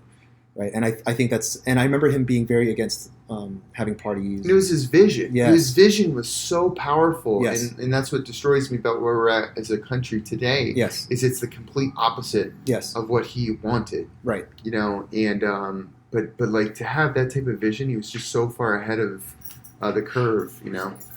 Yeah, I agree. So who's number 3? I said Patton. I said John Wayne. Yeah. I said Washington. Jim Morrison. Okay. Just because, like, I don't know, just he was again such a visionary. And actually, I would like to add a 6th, which would be Steve Jobs. Okay. Steve Jobs is a big. He had a big influence on everything that I've done as an entrepreneur. Believe it or not. I believe that. But just to kind of get in their heads on like what they're thinking, like just. They're just such fascinating 1 in a billion people. Yes. Yes, I agree. I mean, the Patton thing, I completely understand why you would be slightly afraid to meet him. But I love the fact that, like, his role in that war, because he was every inch what his reputation had, but also how Eisenhower used his reputation to misdirect the enemy. To make them think that Patton was somewhere else when he actually wasn't, and it's in essence like almost using his aura and his intimidation, right? Because they were just straight up scared of him, right? Yeah. And so, they were scared. They were, on one hand, they were scared of him, but his troops believed in him so much that they literally would do anything, because they truly believed in their leader. Yes, and like it's that extreme leadership. Yes, is what really fascinates me. Yes, it's to the point of adulation, and like he loved them as much as they loved him. I know that he gave as much, if not more, honor to fallen soldiers or soldiers who had been wounded. And he just completely mocked and just got like he didn't believe. I know he didn't believe in like the shell shock and what we have is PTSD now. And I know that's a different conversation, but when a leader can achieve that, I know I don't know if you know Chesty Puller from the Marine Corps when he got his hard knocks in Africa, and when they were talking about they told him once as a young Chesty Puller, your men have to. It is not enough for them to just follow your orders. They have to look at you with almost. It must almost be adulation. I think that was the exact word. They will literally lay their lives down, for you. And I have experienced this for myself, looking up to other leaders. I've experienced this as a leader myself, and it is truly something special, And I'm not going to say that that's something that everyone should strive for, but certainly it exists and it's going to exist, and the world will always change. And with change comes conflict, right? And with conflict, the question of leadership is such that people will believe you and believe in you and believe your message. And it doesn't have to be warfare either. Like I agree in that Steve Jobs, there's no way he pulled all this off by himself, okay. And people had to believe in him, no matter how much of a dick he was either, right? I'm not sure to what extent that's true or not, but yeah, it's like you have this vision and people will give their left arm to realize that vision. Because I think everyone wants that, right? I don't know a lot about Morrison, shamefully, but why was he on the list? His just music, and again, it's just, I really admire people that just don't care really what other people think. Yes. And that really just truly do things because that's how they want to do them. Yeah. He wasn't looking to make money and get rich. He just loved, making the crazy type of music that he made, and he had some crazy voices in his head, that certainly guided him in different directions. But I also think he just would be a fun character to party with one night. I agree.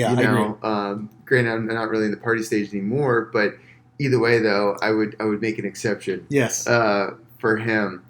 But going back to the whole Patton thing, the leader thing, who today would you consider to be a leader on his level that you really follow, that people really follow to that extent? Yes.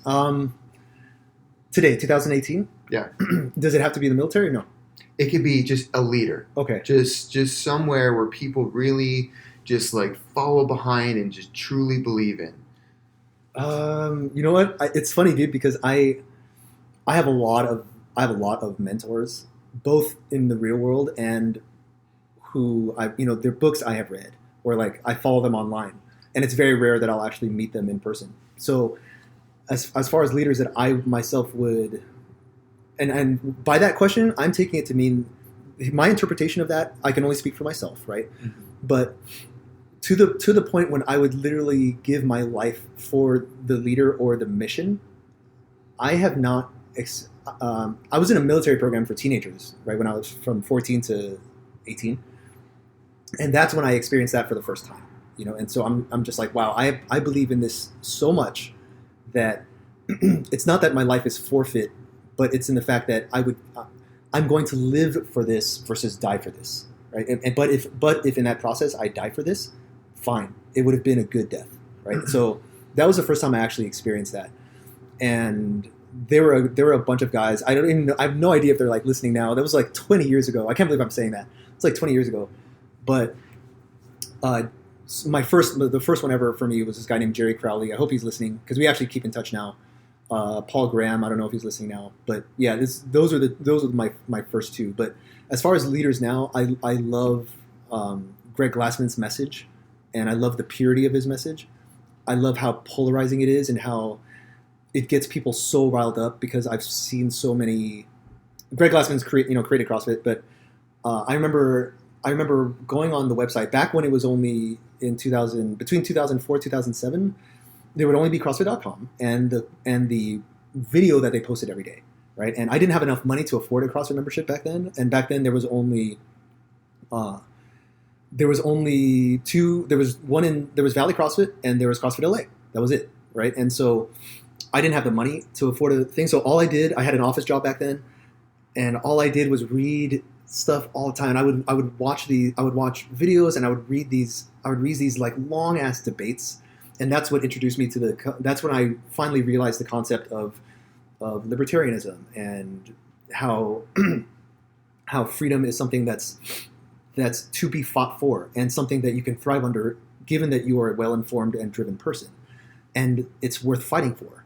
And those were not necessarily messages of CrossFit themselves. They were just kind of tangential things that he based his business model off of. Because I know his guys are like Milton Friedman and Thomas Sowell and stuff like that. So I certainly, if I just thinking about one right now, I know he does a lot of work as far as protecting the name and protecting the mission, right? And I know he does a lot of work with like Washington and just trying to fight chronic disease. And me having worked in both the preventative aspect of chronic disease in the gym and in treatment aspect in hospitals and clinics, I myself have taken it upon I've taken my own life and placed it squarely in the fight against that. So I think just by extension, I completely 100% believe in what he's doing, right? And so and I'm purposely stressing, because a person's main loyalty should be to the cause, not necessarily the leader, right? And so, but that being said, it takes a leader to make it happen. So I'm very good at separating man or woman from their work or from their art. So whatever personal vicissitudes and propensities, may or may not be agreeable or even politically correct, I'm 100% on board with his philosophies and mission. So he's the first person that comes to mind. But right now I'm very much on a entrepreneurial kick. So, Jordan Belfort, believe in him 100%. Jocko Willink, 100%, right? So, but that's just like right now what I'm thinking of. But who do you got? And I think that what I was kind of going after there was there really aren't many leaders in our day. Sure. Like if you look at, for example, like Steve Jobs, yes, he was a huge leader of Apple, and people really believed in him. But like now, like it was Tim Cook's the CEO now. Like do people really have the same like admiration and right. like Mark Zuckerberg with Facebook? Sure. Like they have a very, very successful company, but do people really think of him as like a leader? Right. George Bezos, I mean, not really. Right. Like we don't really have those leaders. I mean, look at our president. Yes. Like he's not like, I would say like the last president that I would really say would be a very respectable leader would be, for me personally, would be Ronald Reagan. Okay. I think he just had that figurehead and like you just believed in what he said. Sure. And I would say JFK before that. Yeah. And you just don't have leaders like that come around that often. And right now, I mean, it's funny you said Greg Glassman, because that's exactly who I was thinking of. And I think of him as a leader because he sticks to his guns. Yep. You may not like what he says. Yes. But when you look at the overall philosophy of he wants to make people healthier and better, and he's going to stick to fighting diabetes or whatever by doing some really like outlandish campaigns or whatever, but he doesn't care. No, and that's what, for me, that's what truly makes a good leader is someone who, what their vision is, what they're going for, take the pros with the cons of that person. Yeah. But I just feel like that's one of the things too that we really are struggling with is that lack of leadership. Yes. That lack of that one person to stay behind. Yeah. We don't expect them to be perfect. Sure. None of the leaders that we had before us that we really admire were perfect. Yep. But it doesn't matter though. Right. It's the cause. Yes. And them like getting you to stand behind that cause. And I feel like that's one thing we just really lack. Yeah. I agree too. And I think it was actually from, because all the people that I've looked up to have had that kind of outlandish, larger than life. It's almost as if they were a caricature, but a caricature whose banners I would gladly carry, and I grew up very scared, I played life scared, and you need to be inspired to do that. Like I've watched him just tear into people, you know what I mean? Online and as far as interviews, and he doesn't give a fuck. And I'm not saying that, and it's not that he's a dick, but on the opposite end of that coin, he completely backs up his people 100%, And so, I've met him.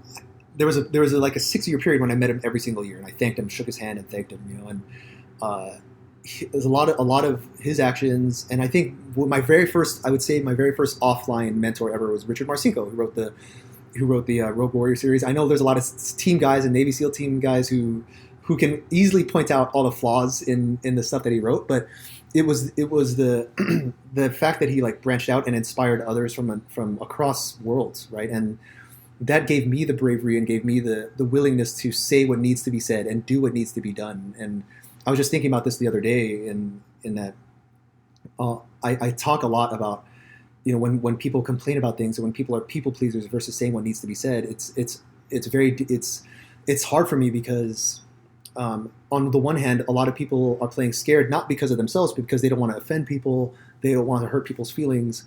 But if you base decisions on that, not only are things not going to get done, but there will be no forward progress, and we're going to make ourselves less prepped for life. And to the extent that very important decisions need to be made based on truth, if you are not willing to tell the truth, that's going to be so bad for everybody. Yeah. And that literally just takes for as much reach as the internet has given us. I feel like it only has exposed us, and the leadership space is not crowded either. But yeah, I mean, I've only delved into Steve Jobs after he passed away, sadly. But I love his message. I don't know if you ever read his last words, but they're so cutting and so they're so piercing to apply to everything. But I'm glad at least we agree on Greg, because it's like, I remember once I told him when I met him, I have memorized every single thing you have said, and he's like, oh, you're making me blush. I think he was drunk all the time. He was drunk at the time, but yeah, it's we need that, and I feel like it's our responsibility now to do our best to fulfill that role because you have a following. I have people who kind of looked up to me as well, and the responsibility is real, and you want to do your best by them and for them, and we're human too, so we have our vices, right? And I think the one place where my analysis will differ from yours is that I feel like people do expect their leaders to be perfect, mm-hmm. and I feel like people, to some extent, want to place it's good to place your hopes and dreams in the hands of another person, but I feel like it's bad to expect that person to be perfect. Or you place your problems into the hands of another person, which is fine because you need to learn something from them, but to expect them to execute it perfectly or for them to be morally like fucking Captain America is a mistake. I feel, and it's a mistake I have made before, because you're like a teenager, 20-year-old. You're not only looking for direction. I would say you're almost more looking for moral direction, character direction than actual tactical direction. And so when this person reveals certain aspects of themselves, it's like, it sucks, right? And so I don't want to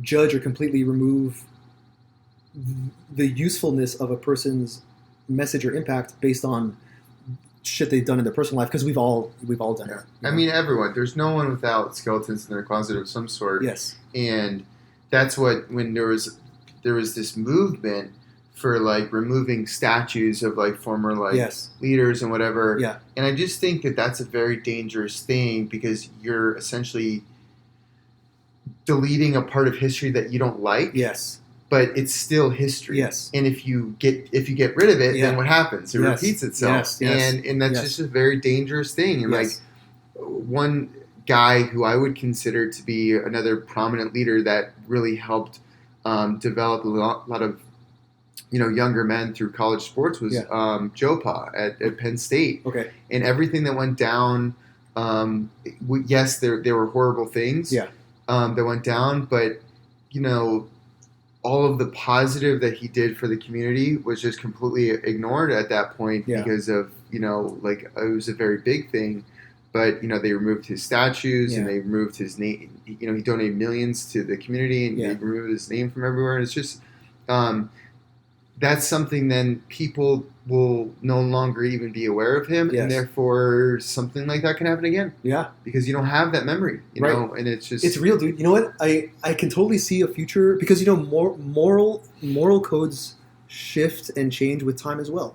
Yeah, and so I remember I read this letter written from I'll tell you in the audience later, but it was like rules for how a wife should behave. Yeah, I'm saying that now in 2018, and I know I'm going to get roasted alive just by that one sentence, right? But this was in the 40s or something like that, and it was written. It was like the woman shall not do this, the woman shall not do that, the woman blah blah blah. And so then it turned out that it was actually written by Einstein, And so then what? Yeah. Do you just completely ignore all the contributions he's made to science and to the world? And even right now, I try my best. I know you try your best, but I have no doubt in 2040, 2050, let's say our message lives beyond us, or maybe even into our old age. what we will be judged then, or I hope not, but will we be judged? Will the moral code of 2050, will people judge us in 2018 by the moral code of 2050? Because if they are, we're done.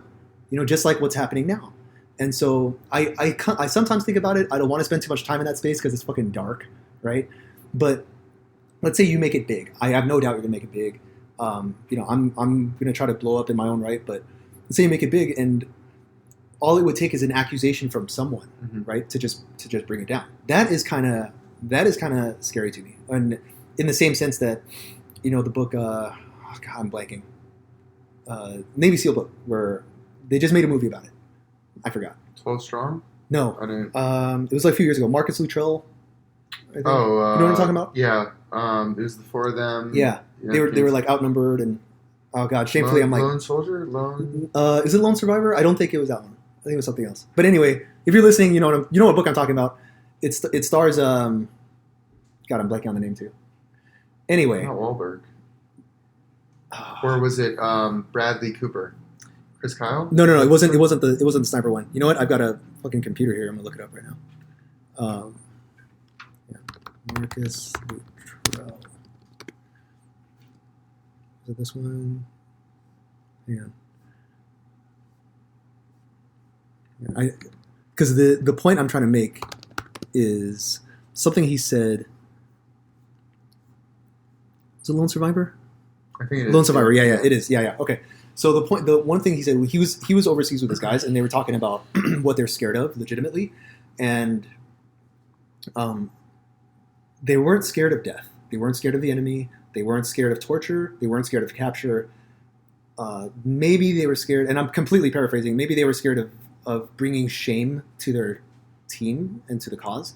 But the thing they were most scared of was the American public, and if they made the wrong move or if they made the wrong judgment call in the moment, they would just be vilified for life, and that is real because I have lots of friends who, it was my dream growing up to be a Navy SEAL or Force Recon Marine, right? And I have lots of friends who are overseas, and they would come back and they would tell me these stories, like the rules of engagement and stuff like that. And for example, you're not allowed to fire on unarmed people, and you're not allowed to fire on, like, I think women and children, whatever. So what do you do if one of them is approaching you and it's a child and they're carrying freaking grenades, and you don't know, you have no idea. And if you suspect it, all it takes is a half a second, and then you're done, blasted. Yeah, you're just blown to hell. Or I think there was this one where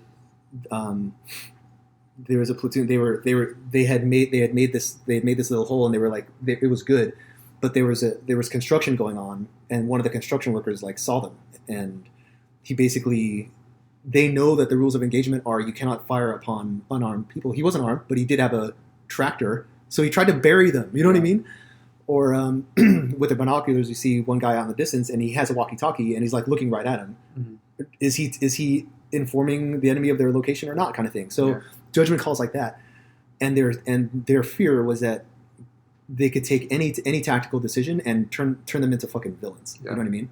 So that is something that's really hard, hard for me. But the hard part too is nowadays, because information travels so fast, that if you're ever accused of anything, people will associate that accusation, whether or not you're completely clean of it or whatever. Right. They'll remember the accusation. They'll remember the outcome. Yes. And that's what really sucks. Yes. But the way that I kind of see it in a positive spin is because that's happening so often. Yeah. It doesn't make it seem that bad on any particular person. It's like the impact was diluted with the. Yeah, it's sad. Totally. It's unfortunate. It's like the whole Harvey Weinstein thing. Yes. Yeah. It's like so many people came out afterwards that each one that came out impacted the people less and less, because it was like, oh, well, everyone's kind of doing it now. And so it wasn't as big of a deal, which sucks. It sucks. But that's kind of the world that we live in. It sucks. And it's hard because you have a wife and you have a sister and a mom. And, I have lots of girlfriends. I have lots of, aunts, and, I love my mom to death. And so when you hear about something like that, especially as a man, it's just like, it's so infuriating. And, how they feel, in large part, they feel like they had to hide it or they didn't want to deal with it, so that on that on that end, it's fucking terrible to me. But also too, is there going to be like a pendulum swing to the other direction, or is it only a matter of time, right? In that sense, and like, I don't know, but yeah, it's funny to me because, like I said about the moral judgment and the moral standard, 30, 40 years ago, what I would say maybe some of these guys, what they did, completely not acceptable, but was it acceptable back then versus now? Yeah. That's what sucks. And maybe was it ever acceptable? Like if you wanted to express interest in a girl now, how? Versus like, would it be seen as harassment 20 years from now? Yeah. That's that's something that's like completely real. I'm not sure if I have a good answer for it, or even if it does exist, because you're going to piss off somebody no matter what decision you make, right? Yeah. So, all right. Do you ever watch the show Black Mirror? No. You should. Okay. What I mean, it's very dark. Yeah. It goes a lot of what we're talking about, yeah. about like futuristic scenarios. Yeah. That's all I'll say. It's so. I just got Netflix. And I've been avoiding TV for the longest because I know myself. And I did it just to get straight to watch Stranger Things, which I loved, by the way. But I'm up until like 3 or 4 in the morning. You know what I mean? Yeah. And like shit's not getting done. And my friends are like, "Oh, you should watch this. You should watch that." And I do really completely want to. You have to set boundaries. Hey, for sure. And I will be the first to admit that I'm fucking terrible. I'm fucking terrible at that. All right. Have you ever been arrested? No. Okay. What was the last thing you ate? Bacon, potatoes, and eggs this morning. Okay. What was the last book you read? The last book that I completed. Yes. I think would be. It was by Scott Adams. Let me think of the exact name.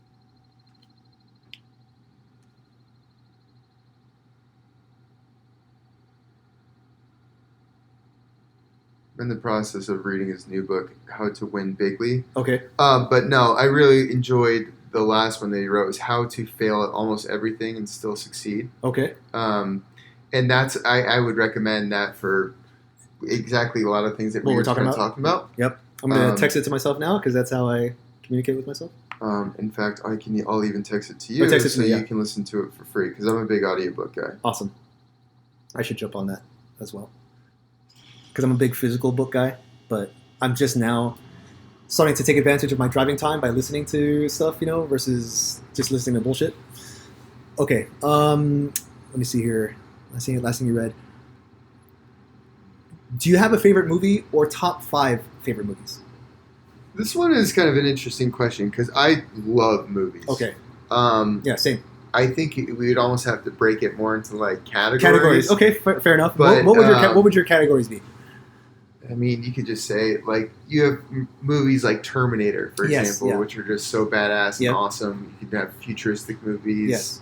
How about top 5 influential movies for Steve Sudell? Like, most influential That's actually a great question. Okay. I would say Joy. Have you ever seen Joy? I've not seen Joy. See Joy. Okay. So, for any entrepreneur who's looking to invent... Wait, with Lawrence? Yeah. Okay. Jennifer Lawrence. Okay. That's a movie that I watched probably 10 times now. Really? Yeah. Okay. Great movie.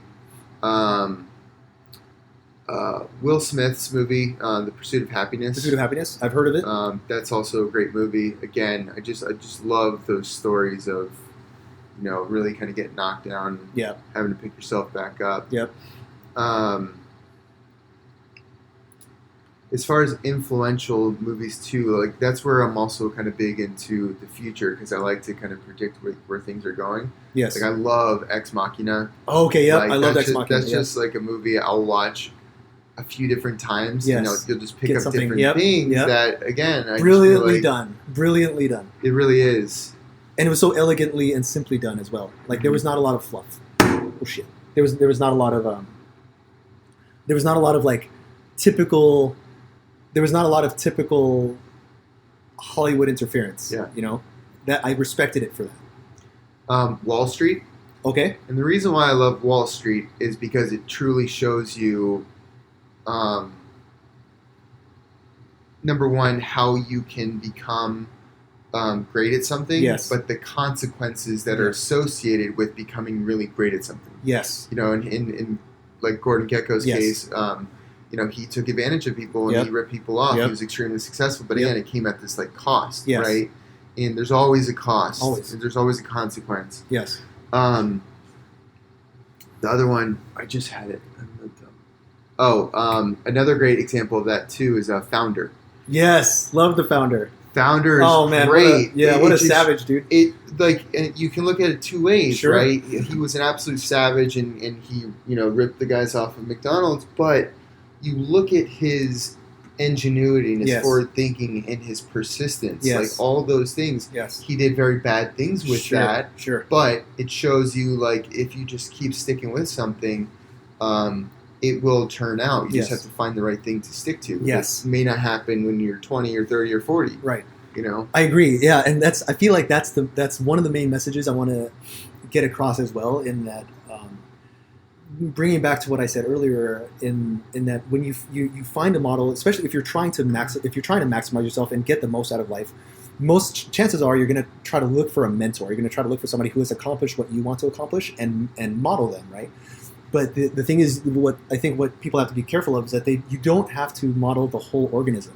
Like you don't have to model the whole guy and their personal life as well as because one of the movies in my top 5 is Wolf of Wall Street, right? And so I would be 6. Yes, yeah, and not because of the lewds and the coke and the hookers, but because he had a skill that I desperately needed at that time. Like the movie came out at a time in my life when, I was struggling with a lot of things, and I watched what he did, and I sought him out on YouTube, and so much of what I've learned was from him. And like I said, I'm very good at separating man or woman from their work, and so the skill set that he had is something that I wanted, and so it was with the Founder. So it was with, I think, the main scientist guy from Ex Machina.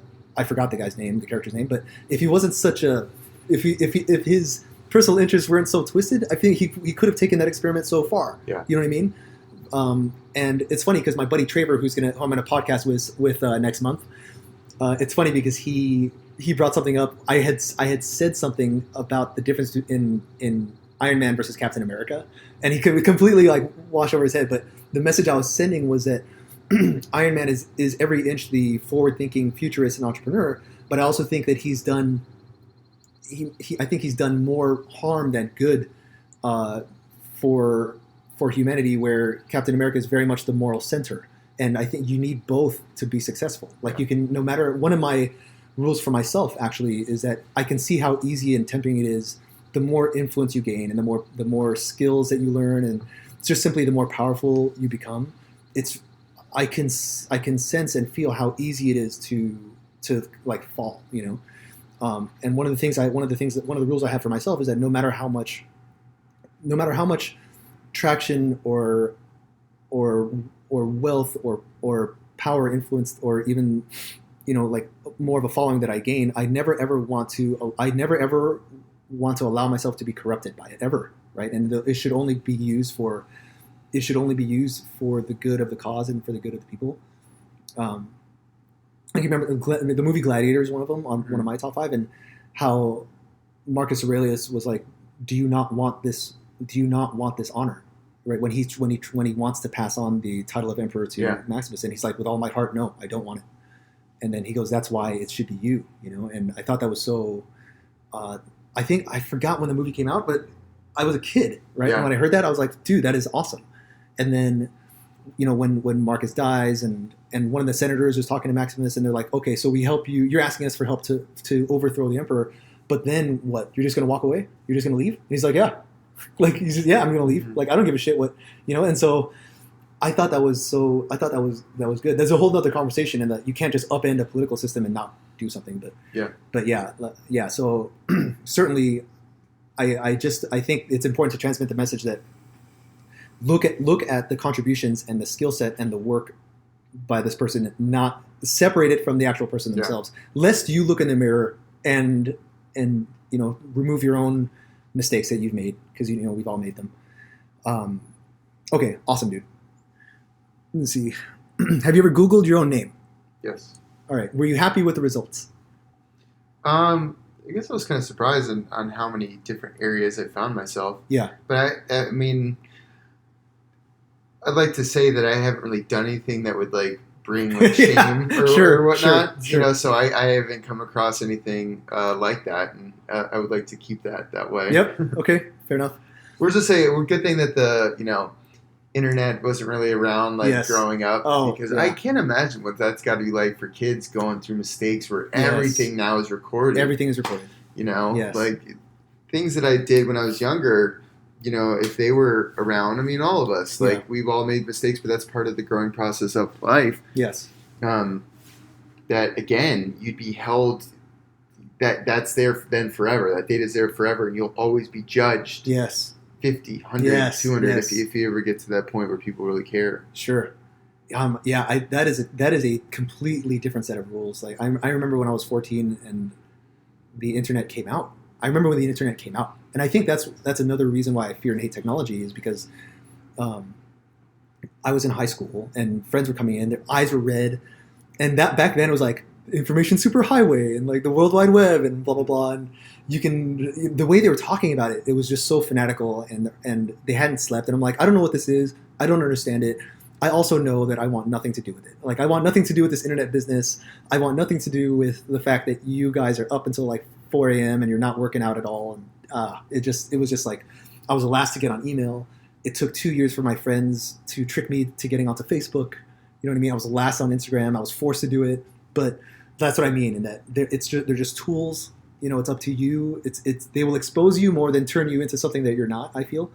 And so it's just like alcohol and money. It's only going to expose who you are for real versus, turn you into something. But like the generation now, they don't know what life is like without the internet. They don't know what life is like without cell phones. I can barely remember it myself. Yeah. So yeah, man. I don't think in the future that Steve Sudell on Google is going to reveal some kind of like crazed maniacal failure or anything like that. Favorite superhero?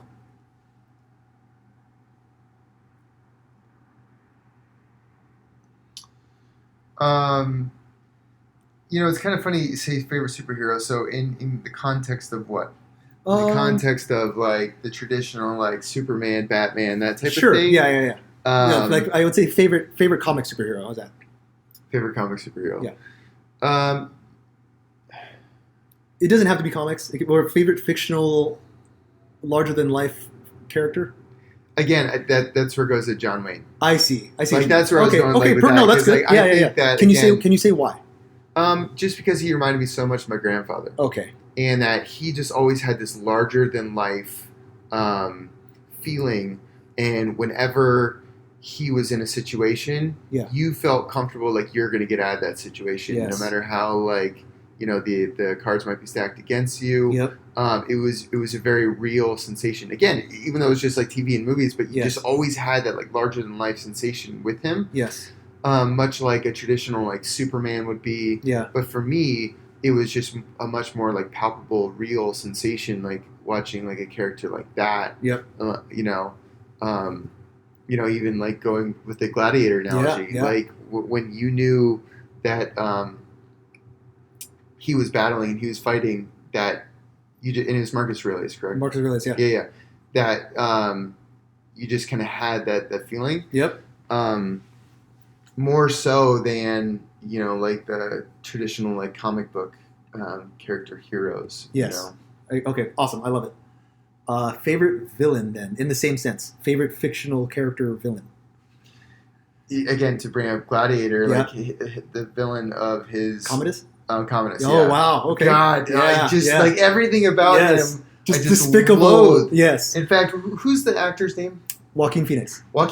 I had a hard time watching any movie with Joaquin Phoenix in it and not seeing him as the villain, because he did such a good job. Did such a great job. Like, I just hated him so much. Yes. That I would say like that type of villain bothers me so much more. Like the snake, like someone who uses deception, rather than just like pure evil, like going in, like it's that type of villain that bothers me the most. Yes. Like if Loki didn't have redeeming qualities. Mhm. Like if he would just completely embraced his evil side, that would be your most. Yeah, Yeah, exactly. He's got it. another great example. Yes. I just despise that character so Yes. much. Yes. Awesome. Do you speak to yourself out loud when you're alone? No. Do you sing in the shower? No. Have you ever cheated on a board game? Yes. Which one? I don't remember. I don't remember. I know for a fact I have. Monopoly is the first one that I would think of. Yeah. Because that game would definitely bring out the worst in people. Monopoly? I love it. All right. There's another one here. Have you ever stolen a pen from work? I don't think I intentionally. I definitely am one of those to misplace. Yes. Whether that's accidentally picking up things that I think are mine, or leaving stuff behind. I typically leave a trail. Yep. Awesome. All right, let's see. We'll wrap it up here in a little bit, but I have so much. I feel like there's so much more left unsaid, right? Like there's so many more things we can go into.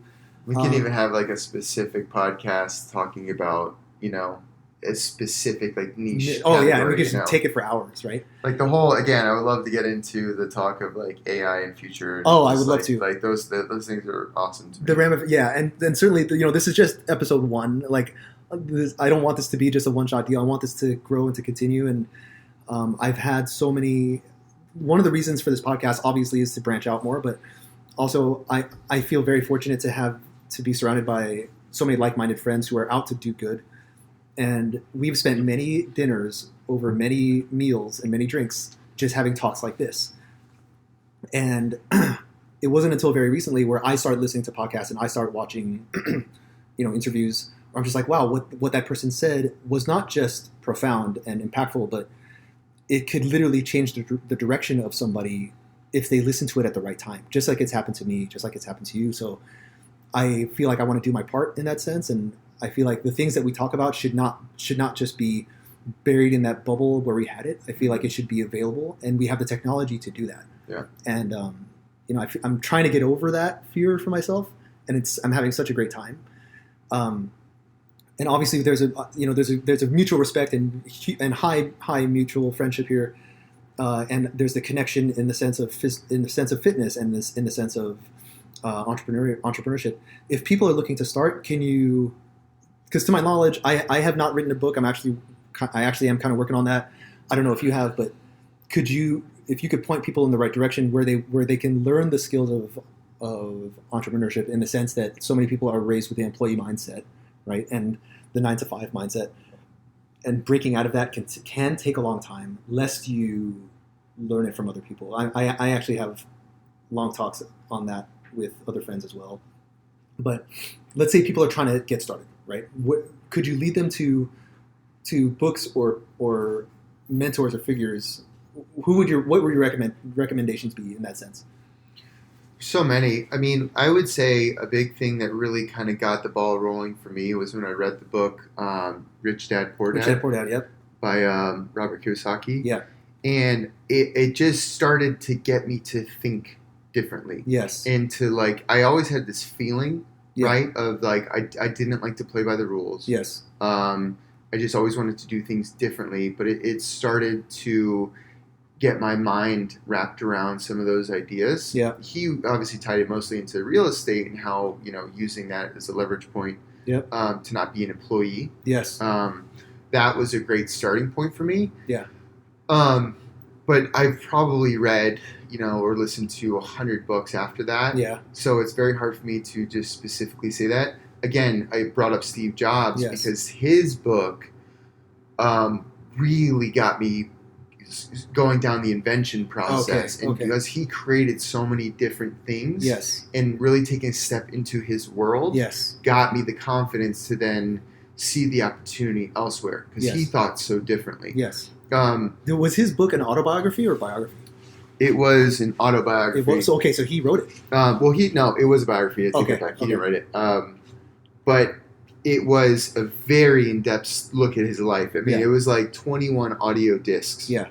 It was long, but it was great. It was absolutely fantastic. Damn. Do you remember what it was called?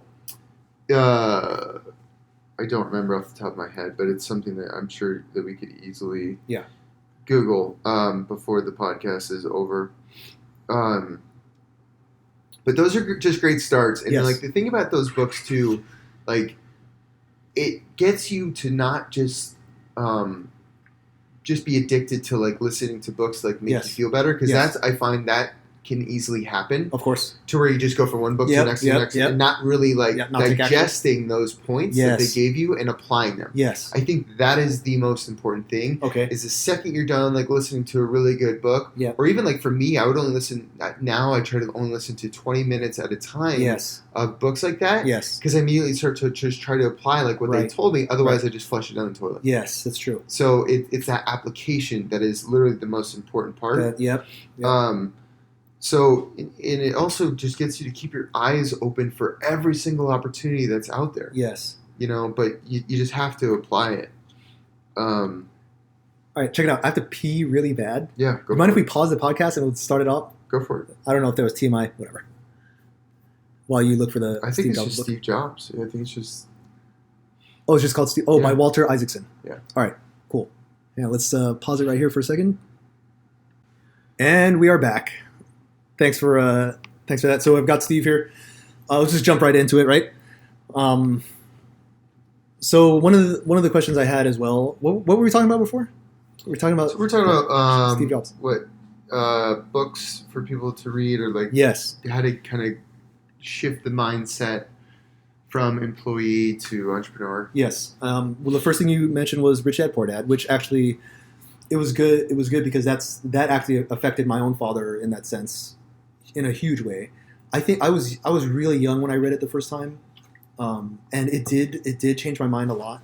But I came from a place where I didn't even understand it. It's like how do you buy assets? Like how do you? I couldn't even understand, even though the pictures were super simple, and I could tell he tried his best to make it as understandable and simple as possible.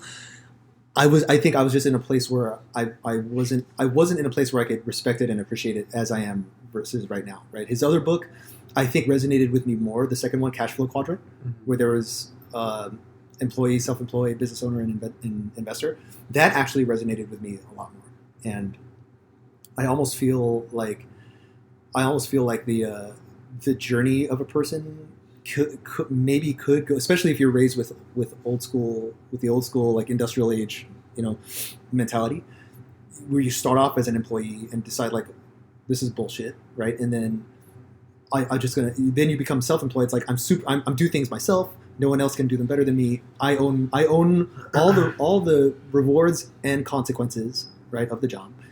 So you're basically like a mercenary, right? And then business owner, where you create a place to hire more mercenaries, and then the investor, where the money works for you. So I think that's something I'm a little more comfortable. I'm actually a lot more comfortable with now versus before.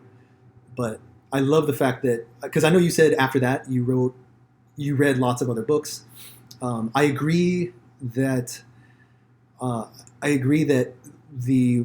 books themselves are not as important as the application, right? Because in the end, we want to have real world impact and real world implementation.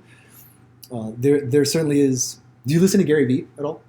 Yeah, I read one of his books too. Which one? It was something, the Happiness Economy, I believe. Okay. Or the Thank You Economy. The Thank You Economy. Yeah. One thing he said, which I like, was they asked him, "What would you do if you opened up a school?" Right? And then it's funny, he said, because the first thing his mind went to was, how do I market the school? So he goes, assuming that the marketing is done and I have people that are a good fit, he said it would be a 100% doing organization, in that he would teach something on Monday and literally do it Tuesday, Wednesday, Thursday, Friday, Saturday, and Sunday. And I thought that was so good, because so much of it's not like, where did you learn your best business lessons? Like, it wasn't from this book. It was from failing your first two inventions. I learned my best business lessons when I failed my first business, and knowing that, going through this enough to know that I don't like doing things other than my way, which is, it's like I've been a trainer for coming on 10 years, January 2018, and I don't know how to feel about this, but Spry Society is like the fourth or fifth gym I've been a member of, and my separations from the other gyms were not pleasant. and not happy. And so, but what the curious thing is that there have been a small merry band of like loyal followers that have tried to follow me over the years, and some of them it's like life will take them or they fall off. But so in that sense, I learned that I have a big problem if there are philosophical differences with the ownership, or if I straight up don't even respect the ownership, then I'm out. Right? It doesn't matter it doesn't matter if our beliefs are aligned. If I don't respect how their methodologies are. But that sounds a lot like entrepreneurship in that sense, right? And I think it's when did you realize that? When did you gain the self-awareness? Like, okay, this is how I am. This is how I should actually conduct business moving forward. Like, when did you realize that about yourself? When I really got thrown into being an employee. Yes. When I worked for my very first job in PT school, or right out of PT school, I quickly realized that this isn't for me. Yes. I don't like being stuck to the same schedule every day and someone telling me what to do. Yeah. And because again, I didn't like the way that they were doing things. I was seeing 3-4 people at a time. Yeah. So I was like, you know what? I'm done with this. Again, that was extremely scary, right? To leave your first job, it's like the your worst. first adult job. Yeah. But when I did, everything was so much better. Yeah. And then, like one of the benefits to the next job I took was we're doing home health physical therapy. And the greatest benefit to that was all the time I spent in my car, I could listen to audiobooks. Yes. And that time allowed me to be super efficient and learn. Yep. It's like Tony Robbins. Yep.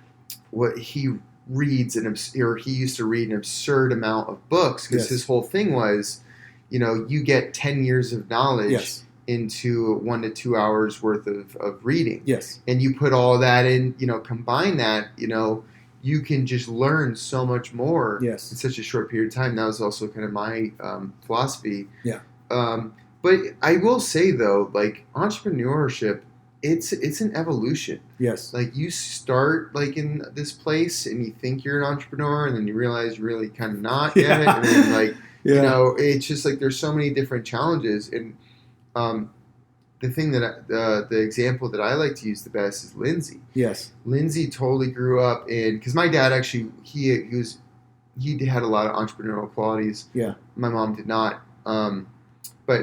But Lindsay grew up in a very just like, this is the job that you do and you just go to work from 9 to 5 and like that's it. Yeah. So it took her a lot of time to buy into the system. Yeah. I would say about 5 years or so, 4 or 5 years or so. Right. When she would see me, like at home in the middle of the day, like watching TV, like because I could. Yes. Or just like me going off and doing fun things because I could and I was making more money than her. Yeah. She's like, what am I doing? You know? And then, so by watching me kind of doing what I was doing, got her to buy into the system. And now that once she's in, she's never going back. Yes. You can never go back once you've gotten into that position. Never. You just literally pulled out of the matrix. And I don't know, but from what I've seen, if you're married, it matters so much that your spouse is behind your pursuits 100%. Not 99%, but 100%. Because I've seen men and women, wife and husband, where the wife believes in it and wants to take the risk, but the husband doesn't, or the husband believes in it and wants to take the risk, but the wife doesn't, and it is just like grating sandpaper, Whereas if they were behind it 100%, it's just like elite jet stream battering ram speed. You know what I mean? And would you agree with that? Like, was there a point when? Oh no, you did the entrepreneurship thing first, and then Lindsay saw it, and then by then she was inspired. Yeah. Is that the thing? Okay. Did she ever express like, Steve, I don't know if this is a good idea? Or oh yeah, I mean totally. But I think that those are very normal, natural things. But still just believing each other. You may not believe in what they're doing, so to speak, or you might have like that fear of, are you really sure about this or whatever. But the thing about us is we kind of always we're both fairly independent people. Yeah. So it was just like, you worry about you, I'll worry about me, and everything's going to be okay. Yep. And it's always kind of worked that way, even though underlying, like, we're together as a team. Sure. But yeah, I mean, those are absolutely real things that, we still even continue to face, Yes. those challenges of moving forward and, is this really a good idea? Is this worth your time? Is this worth your energy type thing? Yes. You Okay. How about this?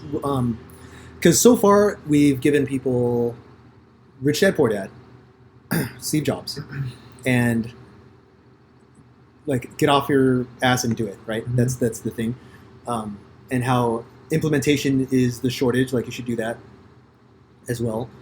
Let's talk about because what was a big game changer for me was the mental game, right? Mm-hmm. And from at least two very demanding physical sports, Navy SEAL teams and boxing. I was never a SEAL, by the way, but lots of friends and research, whatever.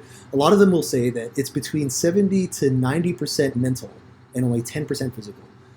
What percent of entrepreneurship would you say is inside your head, mental, versus execution, versus the actual tactics?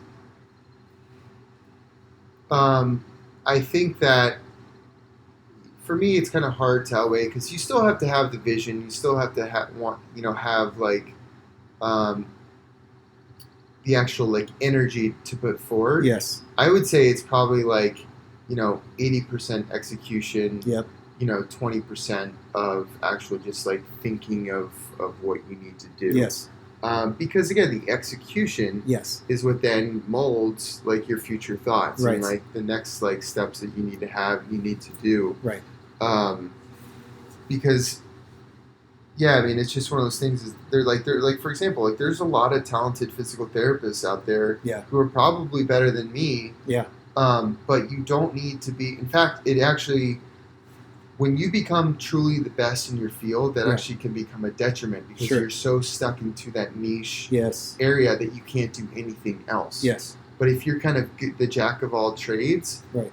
it's those people that end up being usually a lot more successful because they have their hands also in many other avenues. Yeah. Where for me, if I was the best physical therapist possible, working for someone else, my ceiling was very low. Limited, yeah. I'm going to make an analogy to build on what you just said because I myself, this is a new journey for me. I am not sure to what extent it is inner game versus outer game. But I will say, the analogy I'm going to make is this: like one of the things I'm learning is communication, right? Super important, and how 50% of communication is body language, right? And 40% of it, or maybe even more, is tone of voice or your tonality. And only less than 10% of it is the actual content of your words. Mm-hmm. And I think it's easy to misconstrue the fact that on the surface, it looks like the content is not important, but that's not true. It's 100% important when you're actually talking. But so much of how we communicate is not talking. And so to compare it to entrepreneurship, I think it would make sense in that it's 80% execution and 20% vision, in the sense that the vision is important when you have it, but it will literally mean nothing unless you actually do it, right? And the doing of it is the shortage. The doing of it, it's like it's a dime a dozen for people with vision and people with goals and people with ideas, but it's actually extremely rare for someone to execute on it. It's rare for someone to take the beatings over and over and over again, and not just take it and do it, but take it and like somehow enjoy it and embrace it. That I agree now, and that's rare because I wasn't sure. I know I can see, it's very easy to see that to be a boxer, to be an athlete is so mental, but because the execution of the sport or the scoring of the goal or the submission of the opponent is already built into it. But in entrepreneurship, it is all you. Like you can literally spend a whole day reading and doing nothing. You know what I mean? And so yes, I see that now. It makes more sense to me if I reframe it. Kind of touch on a subject too about like enjoying getting beaten down. That I think is really important. That one of the things that really motivates me, is actually when I start getting those obstacles. Okay. The more obstacles I get thrown at me for a particular thing that I'm doing, the more I realize I'm on the right path. Okay. I like that. It's like the more because. When things really suck and they get really hard and you realize how many people fell off at that point. Right. How many people stopped pursuing that idea at that point because it got too hard. Right. And then when you keep plugging along, then that puts you into a more narrow field of people who continue to go. So it's like, it's those challenges and those obstacles, whether it's money or whether it's time or whether it's, sacrifice of some sort. Yeah. You're going to lose people along the way who weren't really willing to get past those things. Yes. And it's actually, and it was brought to my attention, really smart marketer Perry Marshall, who brought that up. I'm like, holy shit, like that makes total sense. Yeah. Like anything that's truly valuable Yep. requires a lot of sacrifice. Yes. And you know that every single time you come across those obstacles, Yep. you're probably actually on the right path. Yes. So in that sense, did that mindset help you when you started encountering the counterfeit neck hammock people? Because I can see if a person is not so mentally prepped with a mindset like that, they can easily be crushed. Like they can easily lose morale and lose hope. It still takes you to that very deep, dark place. And this is where the benefit of listening to podcasts Yes. and audiobooks and things like that are super important. Yes. Because I had 3 or 4 people when I was dealing with this direct me to the How I Built This podcast about TRX, because the TRX guy went through the same stuff. Yeah. And listening to someone else talk about what they went through. Yeah. And like how you basically are in their same position, in their same shoes, and how they got past it is super motivating. Like, this is possible. Yes. And all of his fears and concerns at the time were exactly what I was having. Yes. And he was able to verbalize it. Like, he lost his mojo for this idea, this passion, this company. Yeah. And listening to someone go through that, it just motivates you that, hey, it's possible, it's doable, and we can do this, Awesome. So everyone knows that you are the average of the 5 people you spend the most time with, right? And for myself, I'm more keenly aware of that now than I was in the past. But for you and your goals, and for your goals for Lindsay and your goals for your business, are you now? Are your 5 people now what they should be? And if it's not, you would know better than I. But if it's not, are you willing to essentially seek that out, like mastermind, whatever? But are you willing to seek that out for the sake of making sure that your mental assets and your energy are protected? It's funny that you bring this up now, because there was almost a segue to that very idea earlier in our conversation as far as fitness. Yes. Right? About like even me working 1 to 2 times a week. Like, sure. I am very down on myself. Like that's not good enough. Yes. Because of the majority I spend myself around. Yes. Are people who do CrossFit at a very high level. Yes. And they do this, 5-6 days a week. So when I only do it 1 to 2 days a week, I feel like shit. Yes.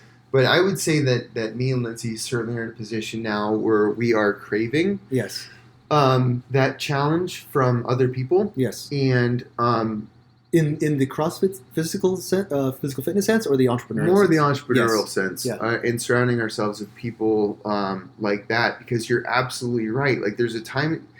It's kind of funny, the evolution of friends that you have. Yes. Like friends that I grew up with back home. Right. They'll always be in this very special place. Yes. And I'll know that I can always like call them, text them about something funny, or like we'll always be able to catch up. Yeah. But there's such an evolution that has to occur with the people that are closest to you in order for you to evolve. Yes. Like, that could not be more true. And that's one thing that we're, really kind of craving, but that's actually one of the challenges of actually becoming a little bit more successful. Yep.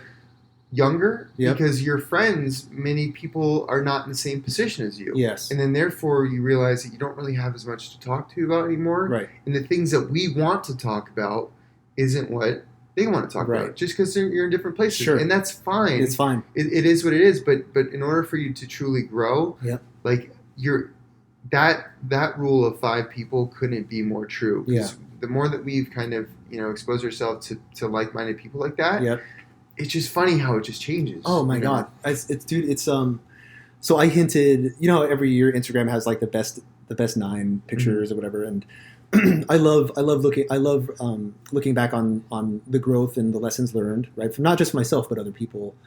And this is the first year I didn't actually out and out give what the biggest change was for me for 2017, where 2015 was the loss of the gym and just how like that was probably the second lowest I've ever been, right, in my life.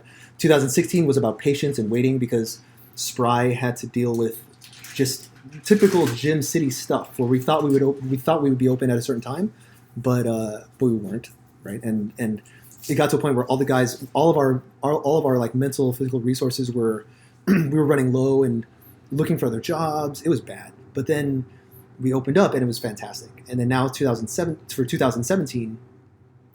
It's appropriate now. Like I can say it now easily. The huge paradigm shift for me in 2017 was accepting and learning and embracing long-term thinking versus short-term thinking. And I'm saying that because for those of you who don't know, I am a kidney transplant patient. I got a transplant in 2001, April 21st, 2001. Hugest blessing of my life.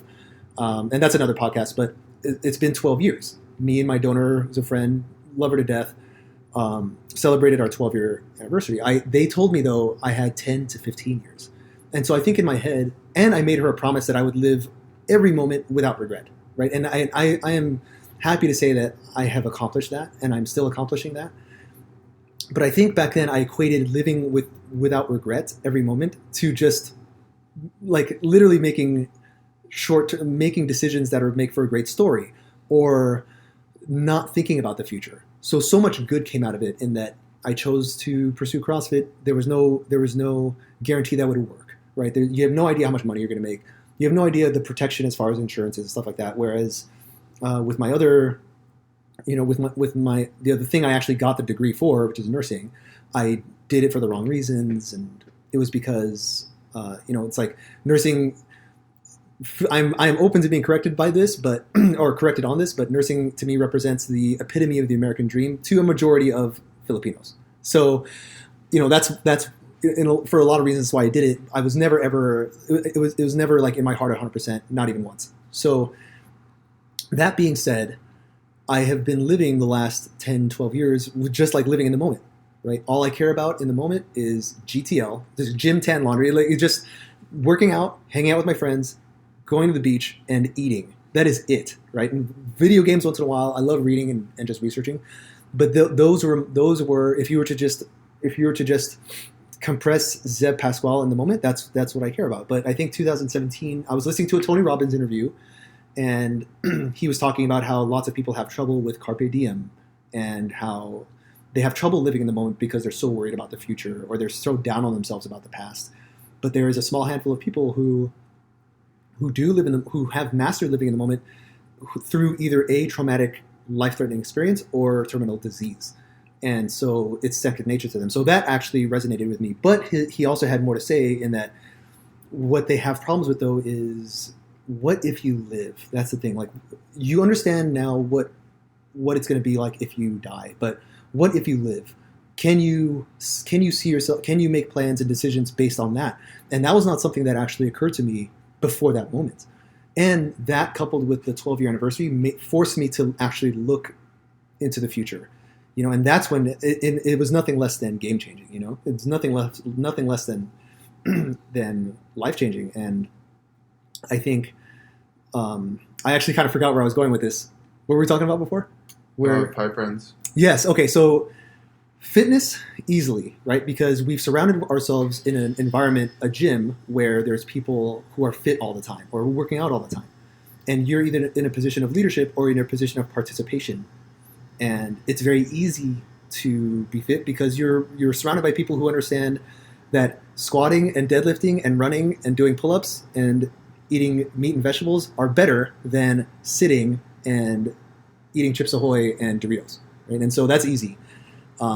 But now the game has changed in that I'm starting to think and look more entrepreneurially, and that's actually I feel like it's only difficult to find now, like you said, but with like I said, with this was easy in that I've now, with the podcast, and just when you put it out there, you will attract it, because my 5 people for what I want to accomplish, in the absence of the 5 people, then you have to make up for that vacuum somehow. So, for example, every day I try to make it a point to listen to 2 or 3 mentors and hang out with like fit people, because it's very rare that you hang out with people who are of the same mindset, like you said. And I do my best to announce my goals, and I try to develop masterminds. It's like, hey, let's keep each other accountable. But like you said, dude, we're everyone's in different stages in their life. They may not be ready or even want to participate in this little game with you, and that's fine. But that just means that I have to find it somewhere else, or I have to you have to look at it somewhere else, or even to myself. Like, I'll put it on my phone so I can see it as a screensaver on my phone. Like, this is what I want to accomplish. This is what I want to accomplish this year. This is what I'll accomplish today. And always checking in, like, have I done it? And if I haven't done it, what is the consequence? And so that's super important to me for the sake of not just accountability, but also for the sake of entrepreneurship is a new game, and we all know that butterflies are most vulnerable when they're cocooned up, when they're growing from caterpillar into butterfly. And that's such a precious space, and that's such a precious time. So much of it is also protecting the new growing mindset. Because I think the transition from employee mindset to entrepreneur mindset is so hard. Not hard in the sense that it's going to continue being hard once you've embraced it, but actually switching over to that can take a long time, because people are fighting decades of programming. And so I know that I'm kind of on the back end of that now. I'm almost getting spit out the other end, which I'm very happy about. But that just means that there's no stopping. It just means that you have to continue. If my 5 people today, like, I obviously count you as one of the 5 people, but this is the first time we've seen or talked in like years, right? And so, a part of me is already thinking, like a weekly check-in, not just to you, but to whoever it is. It's like, Steve, did you accomplish what you wanted to this week? Like, did you hit the milestones that you set out for yourself, this week, kind of thing? And I want that for myself as well. So every day I try to listen to Jordan Belfort. I try to listen to Tanner J. Fox and Nick Bosch. Those are my 2, like e-commerce mentors. But also to keep my foot in the game. So I either watch CrossFit videos or I listen to Greg Glassman lectures almost every day. Just so I can keep that in there. I already feel subconsciously competent with that stuff. So let's say I go a week without watching any kind of physical training videos, I'm still in it 100% because it's just a part of us now. But entrepreneurship is not a part of me yet. I have to consciously take massive action to switch gears, in that sense. So that's why I asked. That's why I asked who your 5 people were, if it was there, and I want to own it in the sense that my physical 5 people that I spend time with every day is not who they should be in the professional goal setting sense. And the best I can do is like podcasts and YouTube, right? Many times for me, I find that my 4th and 5th person are podcasts and audiobooks. Yes. And I think that it's actually really important because it's funny. It's like depending on what book I'm listening to, yeah, I kind of like act differently. Yes. In that, like, my mindset is just slightly different, which is a good thing. Yes. Because it gets you to immediately apply what that book is talking about. And then Yes. you can choose whether or not to stick with that, like, mindset, like, Right. moving forward. But at least it kind of, like, you can just totally feel the mental shift. Oh, for sure. With whatever you're listening to at that point in time. Yeah. You said person 4 and 5 were... You said person 4 and 5 were podcasts and YouTube, right? Who was person 1, 2, and 3 for you? It's one of those things that I think that shifts often. Okay. One of the obvious people is Lindsay. We spend a lot of time with each other, and it's funny, like, the evolution of marriage, and especially with our particular marriage, is, we're so into helping to grow each other's businesses. Like, we shoot ideas off of each other all the time. That is awesome. And it's a lot of fun. But persons, 2 and 3 can also be very pliable. Sure. It kind of depends on, like, that particular day. It's like, I might get stuck, talking to someone for, an hour and a half who I haven't seen in a while about Right. a particular Right. area that we're both so passionate about. Yeah. And I love that. I love getting caught up in those organic conversations. Yeah. Where you're not just like kind of like chit chatting to pass time. It's like, no, you like really can dive Yes. deep into something. Yes. And like my buddy Mike, actually.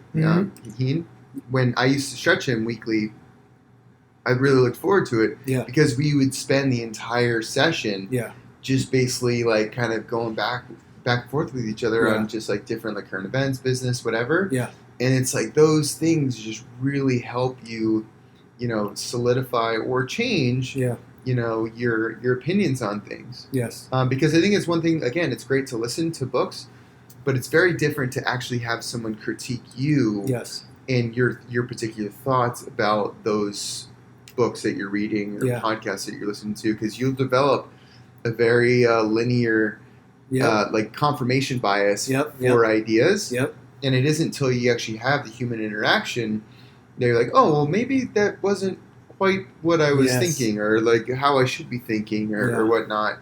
Which is, I think, another opportunity for you is even getting into political podcasts of some sort. Sure. Not saying like who's right or wrong. No. But getting different people in the room to actually discuss ideas and why they're thinking in certain ways, because it just doesn't happen. Yeah, exactly. Not anymore. Not without like wanting to rip each other's faces off. Yeah, in the sense that during the debate it can be heated and you can disagree all you want, but then afterwards you can go grab a beer. Yeah, you know what I mean. And I think that was so.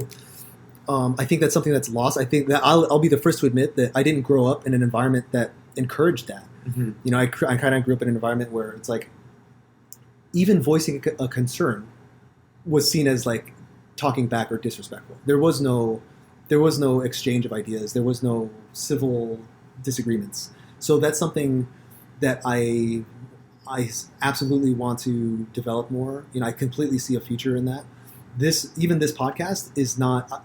I don't know how to classify it in the sense of like, is it going to be fitness only, or is it going to be whatever? All this is that I love the conversations that I have with my friends, just like this. I despise talking about just bullshit gossip and just like empty space. But I love when discussions can turn into something meaningful and you can grow from it. And how many conversations have I had that have exceeded the 3 or 4 hour mark that was full of so much good shit, but then once it's done, and I feel and plus like with the prevalence of podcasts now, there's no reason why we can't share this with the world. There's no reason why it shouldn't be out there, especially with the access that we have and the opportunity that we have, and that it's essentially free. Like the platforms are free and it's available to anybody. That is in and of itself astounding, because the leaders of the past didn't have that. You know what I mean? All they had was word of mouth and reputation and the will of their followers. So I think that the opportunity right now is so rich and so huge for us to take advantage of. And this is not. I don't want this to come off as a slight to, like anybody, in the sense that we're all in different stages at any one point. And we'll always have things to have in common. And people grow when they're ready, and like timing is everything. And so this is just what it happens to be for me right now. I'm super excited. I was actually going to ask, because I remember when I officiated you guys. By the way, officiating is super fun and it's a huge honor, but it's also nerve-wracking. So I have not had one officiating job where I was 100% sober, just FYI. So I do remember it very clearly. I remember you and Lindsay had a list of things that you would commit to each other to do, and that you guys wrote each other. Like her to you, it's like me as a wife to you will commit to doing blah, blah, blah, blah, blah. And then you as a husband will commit to... One of the things was never going to bed angry, which I thought was so huge. And there were so many other things there that I loved. Do you remember how you came up? When did that talk happen? Because I have not seen that in any of the other weddings that I've officiated. Mm-hmm. How did that conversation go? Was it like, babe, do you want to do a list of things? Or because you guys obviously have this framework that was taught to you on how relationships can be successful or what marriages should be. And I think that's missing as well. Or at least it was missing for me. Mm-hmm. And so can you speak more to that process? Like where did you guys learn it? And if you didn't learn it, talk to me about that. It's kind of funny how it's important with relationships almost to have structure. Yep.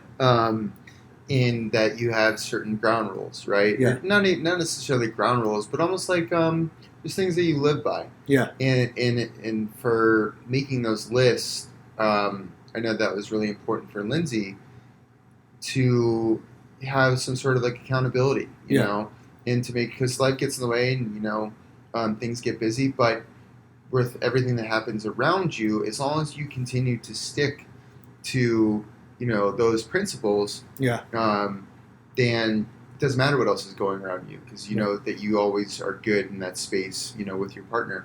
So that was a really cool idea on her part to bring that up. Yeah. And it was great for us to kind of sit down and think about, because it kind of forced you to, you know, be accountable for those things. Yes. You know, and if you're not, then your partner gets to call you out on it. So it was her idea. Mm-hmm. And what was your initial reaction when she was like, "Babe, we should make a list"? I was all for it. All for it. Awesome. Yeah, I'm super open when it comes to things like that, especially anything that's important to the person that you're with. Yes. Is also important to you. It has to be. Okay. You know, you might not think of it, some things as important. Yes. But if it's important to them, then you have to certainly treat it with high regard. Sure. And so I thought it was actually a great idea. Mm-hmm. And no, I was on board. Do you guys have a, like, I don't know what they're called, but like marriage therapist or marriage counselor or relationship coach?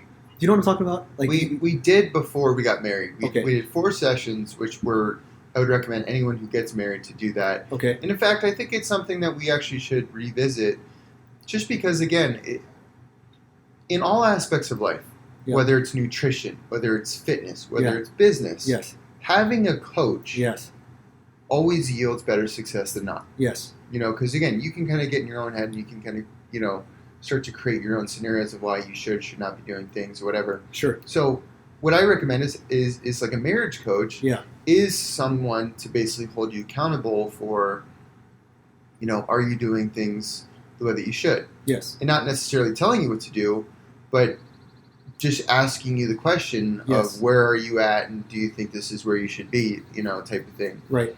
And for us to do that before we got married really brought us a lot closer, like at the time of marriage and, you know, when we got first married. And it's a really special thing that, because again, it's very easy to hide from your problems. Yes. Especially as guys, like we don't like to talk about things. Sure. Like if we have issues or, you know, we just like put it aside. Yes. Versus women are typically much more likely to voice their opinion. Yes. But having like that coach gets both people to get on the same page. I'm so glad you said that, dude, because it makes sense to me. I forgot who I was talking to about this, but there's a book out there. Oh, I think it was it Lindsay or someone else who introduced me to the book called The 5 Love Languages. Yeah, right? And so, first of all, groundbreaking, like paradigm-shifting book in and of itself. But I think that's when I started thinking, we have a coach for our physical goals. If we need legal help, we get a lawyer, right? If our car needs help, we get a mechanic, so on and so forth. Like every pursuit worth pursuing involves some sort of teacher or mentor or guide, whether it's perpetual or whether it's for a short term, it's there.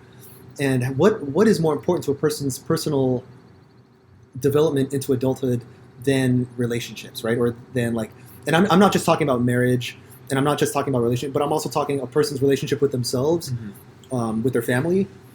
But in marriage in particular, relationships in particular, it makes sense to me in that context to have a relationship coach. And unless it be not an important thing to that person. And so it's very important. It's very important for some people to be in shape. So of course they're going to want to look for the best coach. So if someone is invested in the relationship, of course it's going to make sense for them to invest in a high quality, if not best quality, relationship coach. That made sense to me. And so I think it's no secret in that sense, because my track record there is not awesome. The irony of that with the fact that I get asked to fucking marry people is not lost on me, which is hilarious to me. But yeah, I straight up do not have the clinical experience of being with being with someone longer than like 4 or 5 months. I'm just going to put that out there, right? So think what you will. I'll let people kick that around, but the fact that I can play observer to a bunch of things, and I have the privilege and honor to pick the brains of people who A, are monogamous and have been monogamous for years, B, who have been perpetually single forever, and even on the middle end where, like, you know, I used to work in crews where cheating was just abound, right? And so I have all of that. And so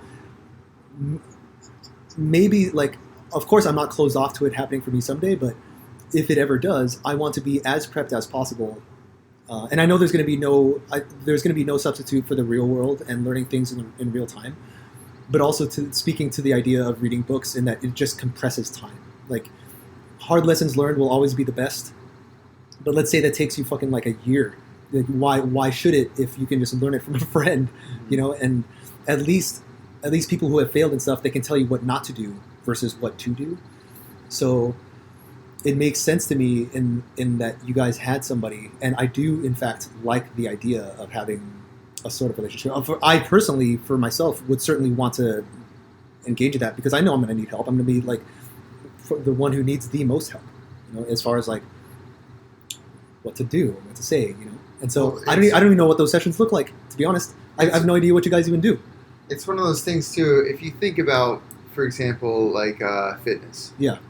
It's not very hard to find a decent coach, like, cause it's, you know, the roadmap for getting in better shape. Yes. It's not really that hard, no. Right? There's obviously coaches that are better than others. Yes. But when you look at relationships, for example, men and women are so different. Yes. Even when you're, like, you know, super in love and whatever, like, everything is good in the infatuation phase. But when you get beyond the infatuation phase, which eventually does happen. Yes. You have to look at those things. It's not only are these two different people with two different, you know, sets of ideas and goals and aspirations, because we're not all robots. Yes. But even just men and women are just very different. Yes. So when you look at all the things that you probably do need a coach for, that would probably rate as like one of the highest. Of course, yeah. You know, because there are so many differences. Right. And, you know, putting up with things is very different from, you know, learning and growing, like, because of those things. Yes. You know, like, eventually that'll catch up to you. And that's why, and I feel like, you know, I feel like it's becoming a dying breed. Yeah. You know, I feel like it's harder and harder for people these days to truly stay with each other for a long period of time. Yeah. Just based on a lot of things that we talked about with technology and just where we're at as a society. Yeah. Things get hard. It's easy just to swipe left or whatever it is. I miss the whole Tinder phase. Yes, I'm purposely staying away from online stuff, even though I know by the numbers and by the progress of humanity, it's going that direction. I'm purposely staying away from it. But yeah, were you happy with your therapist choice? What is it called? What are they called? Marriage counselor? Marriage counselor. Yeah. Were you happy with your marriage counselor? Yeah, it's one of those things. It's like, it's kind of funny. It's like, I don't even know, like, how good they necessarily have to be. Okay. I think it's just having, like, a moderator to be in a room. Yeah. To get both of you guys and force you guys to talk about certain things. Yes. That if it's just the two of you, maybe you just wouldn't, like, be as open to. Okay. You know, you just need basically that person to just get you guys to open up about certain things. And for me, it's not rocket science, but it's extremely effective. Sure. How long are typical sessions? About 90 minutes. Okay. It's funny. My former partners, they're married, and it's funny because she would tell me, I'm purposely not going to name names, but let's just say, you know, they'd be in a session, and it would take forever for the guy to open up, right? And by the time it's like, no, it's not like this. No, and then also it's like, okay, fine, yeah, you're right. And then 90 minutes is done. And it's like, fuck. And like, now we have to wait, for the next session. But they've been married for a long time. He even told me, like, they only now, after 10 or 11 years of marriage, were they learning how to fight, like learning how to disagree. And that was just astounding to me, you know, because I think I come from a place where I want to know from the get if we're going to work out or not. Yeah. And if we're not, that's okay. It's like, see you later. But I also come from a place of it's black and white. It's all or nothing. And I'm not going to go so far as to say that it's my way or the highway. But I also know that relationships are not like that at fucking all. Like, at all. It's you tell me if I'm wrong, but you are dancing in the gray all the time. Mm-hmm. It is compromise. It is empathy. It's patience. It's understanding. It's communication. And for all, assuming that you have two very highly principled people, it is the art of exception making. From what I've been able to glean. Exception making in the sense that you have some hard and fast rules, and you will work to cooperate or to reach some sort of agreement that does not confer with the way you see things should be done. Where you otherwise, absent this relationship, would just fucking walk away. Right? Would you agree with that? Mm-hmm. With Lindsay, if Lindsay was here, do you think she would say the same thing? Yeah, I mean, I think that one of the biggest things that when you're in a long-term relationship or marriage, the C word, compromise, is a very real thing. Sure. Because for example, I used to spend a lot of time watching, sports. Yes. Whatever was on. Mm-hmm. I would spend a lot of time watching that. Yeah. Lindsay's not such a huge fan of watching sports like that all the time. Yes. So my interest in things like fantasy football, kind of went away. And it's one of those things that, like, I still love watching it, mm-hmm. but I just don't watch it as much. And that's fine. Right. That's fine because we get to, spend time watching something that both of us enjoy, because I'm not going to watch also something that I hate that she enjoys, so we both find, those things in the middle. Yeah. And, that's just a kind of a microcosm. Yes. Of like what you have to deal with. But again, if it's relationships are people evolve, right? Like what we just talked about, like growth. Yes. And sometimes one person might grow more so than another. Yes. But if you guys both have that same, vision, kind of like long-term like goals, may not be the same, but if as long as they're similar and you have like those main, almost like virtues that are the same, it doesn't matter if the person's like a little bit different or they want to do things a little bit different. Like those are very normal things. Like people still should have the ability to be people. Yes. But at the end of the day, you understand that you want to share those things with the person that you're with. Yeah. Like I, like you, typically like being more of, I don't want to say loner, but I enjoy alone time. Sure, like solitude. I enjoy it. Like yes. That's my time to be creative, and that's my time to truly just like be curious, and I just really enjoy that. Yep. And so when I want that time, it doesn't mean that I don't want to be around Lindsay. Sure. But there's just time and a place where I want more of that, and that's like for me. Yes. And like understanding that each person has their own things that they need. Yeah. And respecting that. Yeah. For me, like that's what ultimately leads to a very happy and prosperous relationship versus trying to force the other person to do things that they really don't want to do. Yes. You can do that every once in a while. Right. But if you make that more often, then you're going to have problems. You know what? I there's a wedding I went to a long time ago where there's this old guy, like very wise guy, not old, he told me that his wife, they had actually gotten together and broken up multiple times over like a 7-year period before they like got to that place, which was crazy to me. But he was describing the bride and groom and marriage in a sense that there is, so I'm just going to use you and Lindsay's name. But in a marriage, there is Steve, there is Lindsay, and then there is Steve and Lindsay. And so he goes, in marriage, there are 3 people, not 2. And how each of those 3 people need their time to develop. How like you need your time and she needs her time, and you and her need to have each other, like you and her have to have together to work on yourselves, kind of thing. Can you speak to the truth or falseness of that? Like, do you agree that there are 3 people in a marriage? Yeah. Okay. Absolutely. And it's finding the right time split between those three. Okay. That can sometimes be, the challenge. Yeah. Because and the thing about it is like, it's just like any like goal or like thing that you have with like business. It's not linear, right? Yes. Like there's ups and downs along the way, but again, it's like learning from those downs helps you make better ups. Yeah. And things that she really enjoys to do, like whenever she wants to hang out with like friends, yeah, encourage her to do that as much as possible. Whenever I want to kind of just like do like a bro sesh at like BBC or like if I want to like have my time of like solitude, then I want to take that. But the other time, then I would like to spend together. Yes. And it's that together time is so much better and so much more productive and so much happier when both Lindsay and Steve have had their own times. Yeah.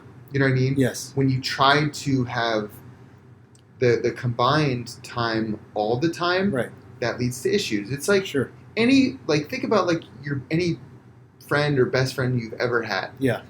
If you were to spend 7 days with them, right, together, right, week after week, month after month, I don't care how much you love that friend. Sure. You're going to butt heads. Yes. And you're going to eventually like not be in a great place with that particular friend, where you're going to really want to like branch off and like hang out with other people. Yeah. And that's normal because people are just different. Yeah. And understanding that is, I think, really important for the growth and success of a relationship. I love it. All right, so we talked about, we'll just bring it back to the 5 love languages. Obviously, you and Lindsay have taken the test, right? Or you've read the book, right? And so I'm gonna try to condense the fuck out of this book right now, just because. But the idea is that love is a language, just like how there's English and Spanish and French and Norwegian, right? And even love has its own languages that a person. Where a person has a primary language that they express it, and secondary, tertiary. And if you are with a partner and their primary love language is not the same as your primary love language, and if you are trying to speak to each other in your primary love languages without knowing or even attempting to speak in your partner's primary love language, it leads to some bad shit. So, for example, if I speak English, you speak French, and I'm trying to speak to you in English, you're responding to me in French, which makes me try to just speak English louder. Mm-hmm. And so you're just missing high fives all the time, and then over time that becomes grating, and you break up, right? So the idea with this book, it was written by this therapist who had saved no less than, I think, hundreds of marriages on the brink of divorce by discerning the idea that love is a language, the idea that someone has I think he called it an emotional bank account or the love tank or whatever. So if a person's love tank is full, then they have a higher tolerance of not speaking the same love language. But if you keep trying to speak the different language long enough, the tank will be empty, and then it's fucking done. And I think he distilled the languages to 5. One was words of affirmation, gift giving, physical touch, quality time, and acts of service. I think those were the 5. Mm-hmm. And there's a little test at the end, and ever since he wrote the book, the book was written for couples, but I think afterwards he wrote like 5 love languages for work, and 5 love languages for friendship, and 5 love languages for yourself, and blah blah blah. And so for these purposes, he wrote a book on it, and where a person will have a primary language, just like a person can speak English and Spanish, but English is their primary. And so there's a test that pretty much tells you which one is your primary, which one's your secondary. And I think just really quickly, of those 5 things, everyone has a primary one. And if you're trying to figure out, just go online and go to 5 love languages. Just Google it. There's going to be a test. But if you want to think of it right now, his recommendation was, when you're in a relationship, what of those 5 things do you prize the most? And maybe even more impactful, what of those 5 things do you get pissed off at when it's taken from you? So that, I thought that was hilarious, right? Because everyone's like, oh, I want this, I want that. But no one thinks about, oh man, like what you're pissed about when it's not there. So what are your, like, do you know your love languages, and do you know Lindsay's? It's It's actually kind of funny because it's actually fairly universal. Okay. Guys and girls. Interesting. Yeah, Tell me. It's one of those things that it's not like 100% like true Sure. and like the primary versus secondary. Sure. But most guys, I think I know where this is going. Yeah. It's affection. Okay. It's affection. It's physical touch. Yes. That's what most guys typically think is like the most important thing. Yeah. With women, it's not. With women, most of the time, it's what is it? Gifts. There's gift giving, acts of service, quality time, words of affirmation, something else. Yeah. So it's going along the lines of you giving gifts and like thinking of them. Those are tops.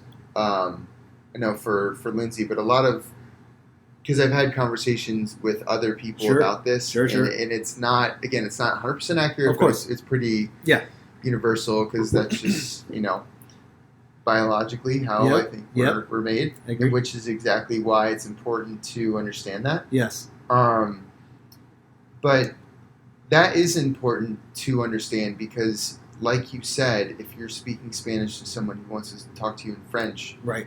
Eventually, like when you get past that phase of infatuation, those tanks start to decrease. Yep. And the tank thing, in my opinion, is probably one of the most important concepts of the entire book. Yes. Because one day, if you leave the sock on the ground, if your tanks are high, it's not a big deal. Sure. Partner picks it up and puts it away. Sure. If your tanks are low, that sock can seem like the start of World War III. Yes. So like being aware of the whole like tanks and are you fulfilling that like for your partner from an emotional level, from a physical level, from the things that they really care about the most. Yes. If those tanks stay high, then you're good when something bad happens. Yes. If those tanks are not high and something bad happens, you're in big trouble. And so basically the easiest way to keep the tanks full is to consistently speak to them in their love language, right? That would be the like point of the book and also what I loved about the book was the guy, first of all, the realization that there are different love languages and that everyone has their primary, and how they speak it versus how they receive it can also be different, and how the marriages that were on the brink of divorce, it was literally as simple as you speaking to your scorned partner in their language. You don't have to make any cavalier announcement or anything. If their thing is acts of service and you've been trying to speak to them in quality time, then just start like mowing the lawn or washing the dishes or doing the laundry without doing shit. Just speaking to them in their primary language, and then it's like fucking magic, right? And so the tank slowly rises. And it's funny to me because I think I always intuitively knew that, and I tried to apply that concept. I recently went to France. I went to Paris, right, in Norway, and I was a little nervous about Paris because A, I had not traveled overseas by myself in a really long time. B, to purposely travel to a place where English was not the primary language, verbal or written. So with people and with signs everywhere, everything was in French. And then B, they have a reputation, right? Especially and Parisians have a reputation for just being dicks. So I think I went there with the expectation of, here are my expectations, dude. Every person I start a conversation with, we are going to end up in a fucking fight. Like that was my expectation. But so of course when it didn't happen, it was like the greatest interchange of all. And so, but I think it's as simple as attempting to speak to a person in their own language. And when I say language, I don't mean just the verbal, but also their cultural language. Mm-hmm. So, and it's like magic. It's kind of like I'll walk into cafes, and of course day one my French sucks, right? Because I'm just like, oh, bonjour, and then of course they're just like, oh, American, and I'm like, oh fuck, it's like, yeah, I'm American. But then on day three, you hear it all the time, and you walk in and you're like, oh, bonjour, and they're like, oh, bonjour, and they start speaking to you in rapid fire French. I'm just like, oh shit, and all I wanted was that croissant, right? But then they're just like, all of a sudden, even no matter whether they're how closed off they are, if they can see that you're actually, because people are people everywhere. Making the attempt. Yes, right. Like people are people everywhere. That much I know. And so, after that, I went to Norway, and in Norway, the culture is extremely different. They're very practical and pragmatic, and they do not prize small talk at all, right? And so, them actually giving you space is not them trying to be disrespectful of you, but they're actually respecting your privacy, kind of thing. Yeah. And so, if I try to come in guns blazing and all like outwardly egregious and friendly, then it's like, oh, well, I'm not speaking their language, right? So yeah, it made sense to me in that not only should you, I'm a big leverage guy as well. So yeah, I completely agree that your partner's tank should be 100% full all the fucking time, and so that just gives you a hedge against when you fuck up. It's bad, but not like that bad. You know what I mean? Because God forbid the socks on the floor and World War III, But were you and Lindsay at a point where the book actually helped you with the relationship, or did you guys already figure that out? Like, did you guys already know each other enough where the book was really cool to read, but didn't have an impact? This kind of goes back to our whole thing with reading audiobooks and actually applying it. Yeah. Because we had both read the book, but then when we saw like our marriage counselor and we actually specifically kind of broke down those things. Yeah. That's what was able to make it more real and get us to truly understand. Yes. Versus think that we understand. Yep. And again, to have someone else break it down for you, yep, is usually a lot easier than you trying to break it down for yourself and your partner. Gotcha. So that's like, it's like, yes, like reading the book is a great start. Yeah. But it's not the finish. Okay.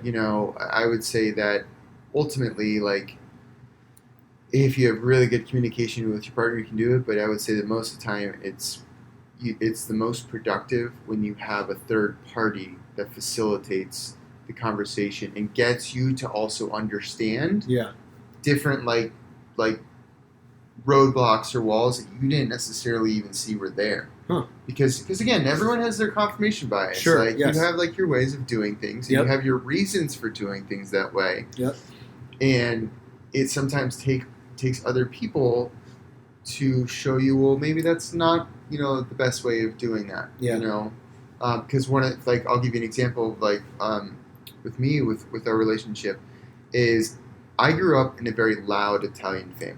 Okay, where our dinners, like whenever we would all go out to dinner, they would put us in a separate room because we were so loud that it would just I would have never guessed that, Steve. I would have never guessed that. So I typically, when I communicate, I get very loud because I also get very passionate about things. But that when I raise my voice, it's not out of anger. Sure, it's just out of like passion or me trying to get like my point across. Yes. That's just like, again, that's just how I was raised.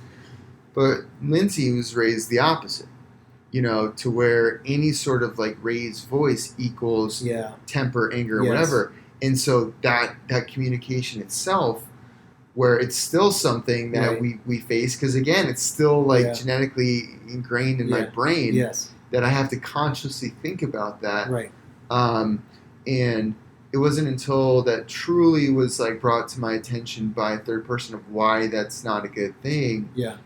For me to always communicate that way, I would have never really, like, Lindsay had always told me those things, but again, it wasn't until like someone else like really brought to my attention, like, okay, like that is something I need to be a little bit more aware of because of X, Y, Z reasons. Wow. Like what got you to this point? Yeah. It's good to be aware of that. Yep.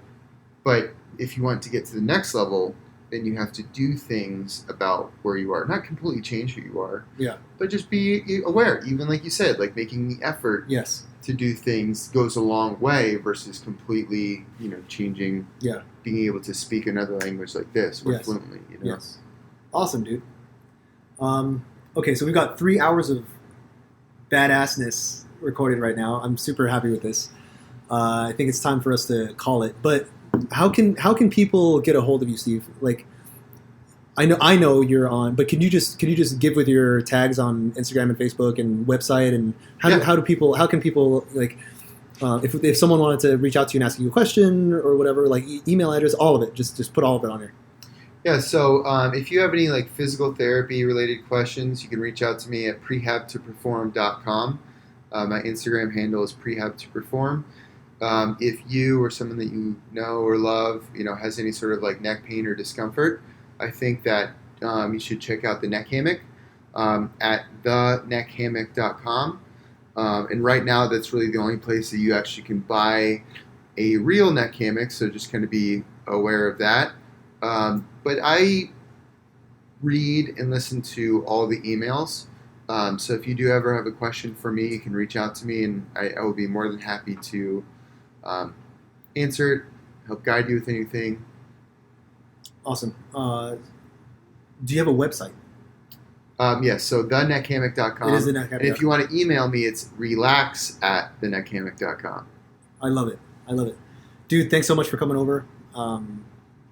Love you and Lindsay to death. I don't think we should wait another 1 or 2 years to have another sesh. So would you be agreeable to us like communicating our goals and just holding each other accountable? Can you tell that's something I kind of need? Well, that was something that I wrote down actually as we were talking. Yeah. About a check-in that we need to have. I agree. On things that we want to do and see if we did it. Good. Yeah, I'm thinking. I'm thinking actually, Mondays are the declarations, and Saturdays or Sundays will be the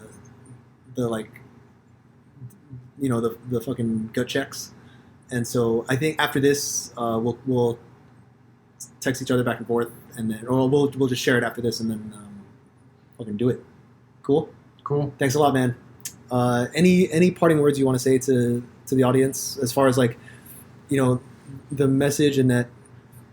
So one of the things I learned from this is don't be afraid to go out there and just do it. If there's something you're thinking about doing, life is too short and too precious to hold on to your passions and keep it in. Like if there's something you want to do, I think you should do it.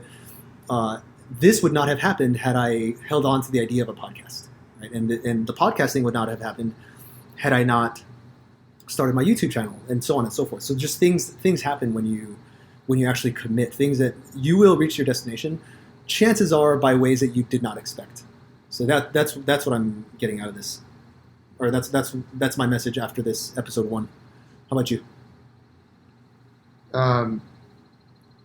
There's so many things that I could say about this, but the main takeaways that I think are really important for me is never stop being curious. Yeah. Always think about different ways and how you can make things better.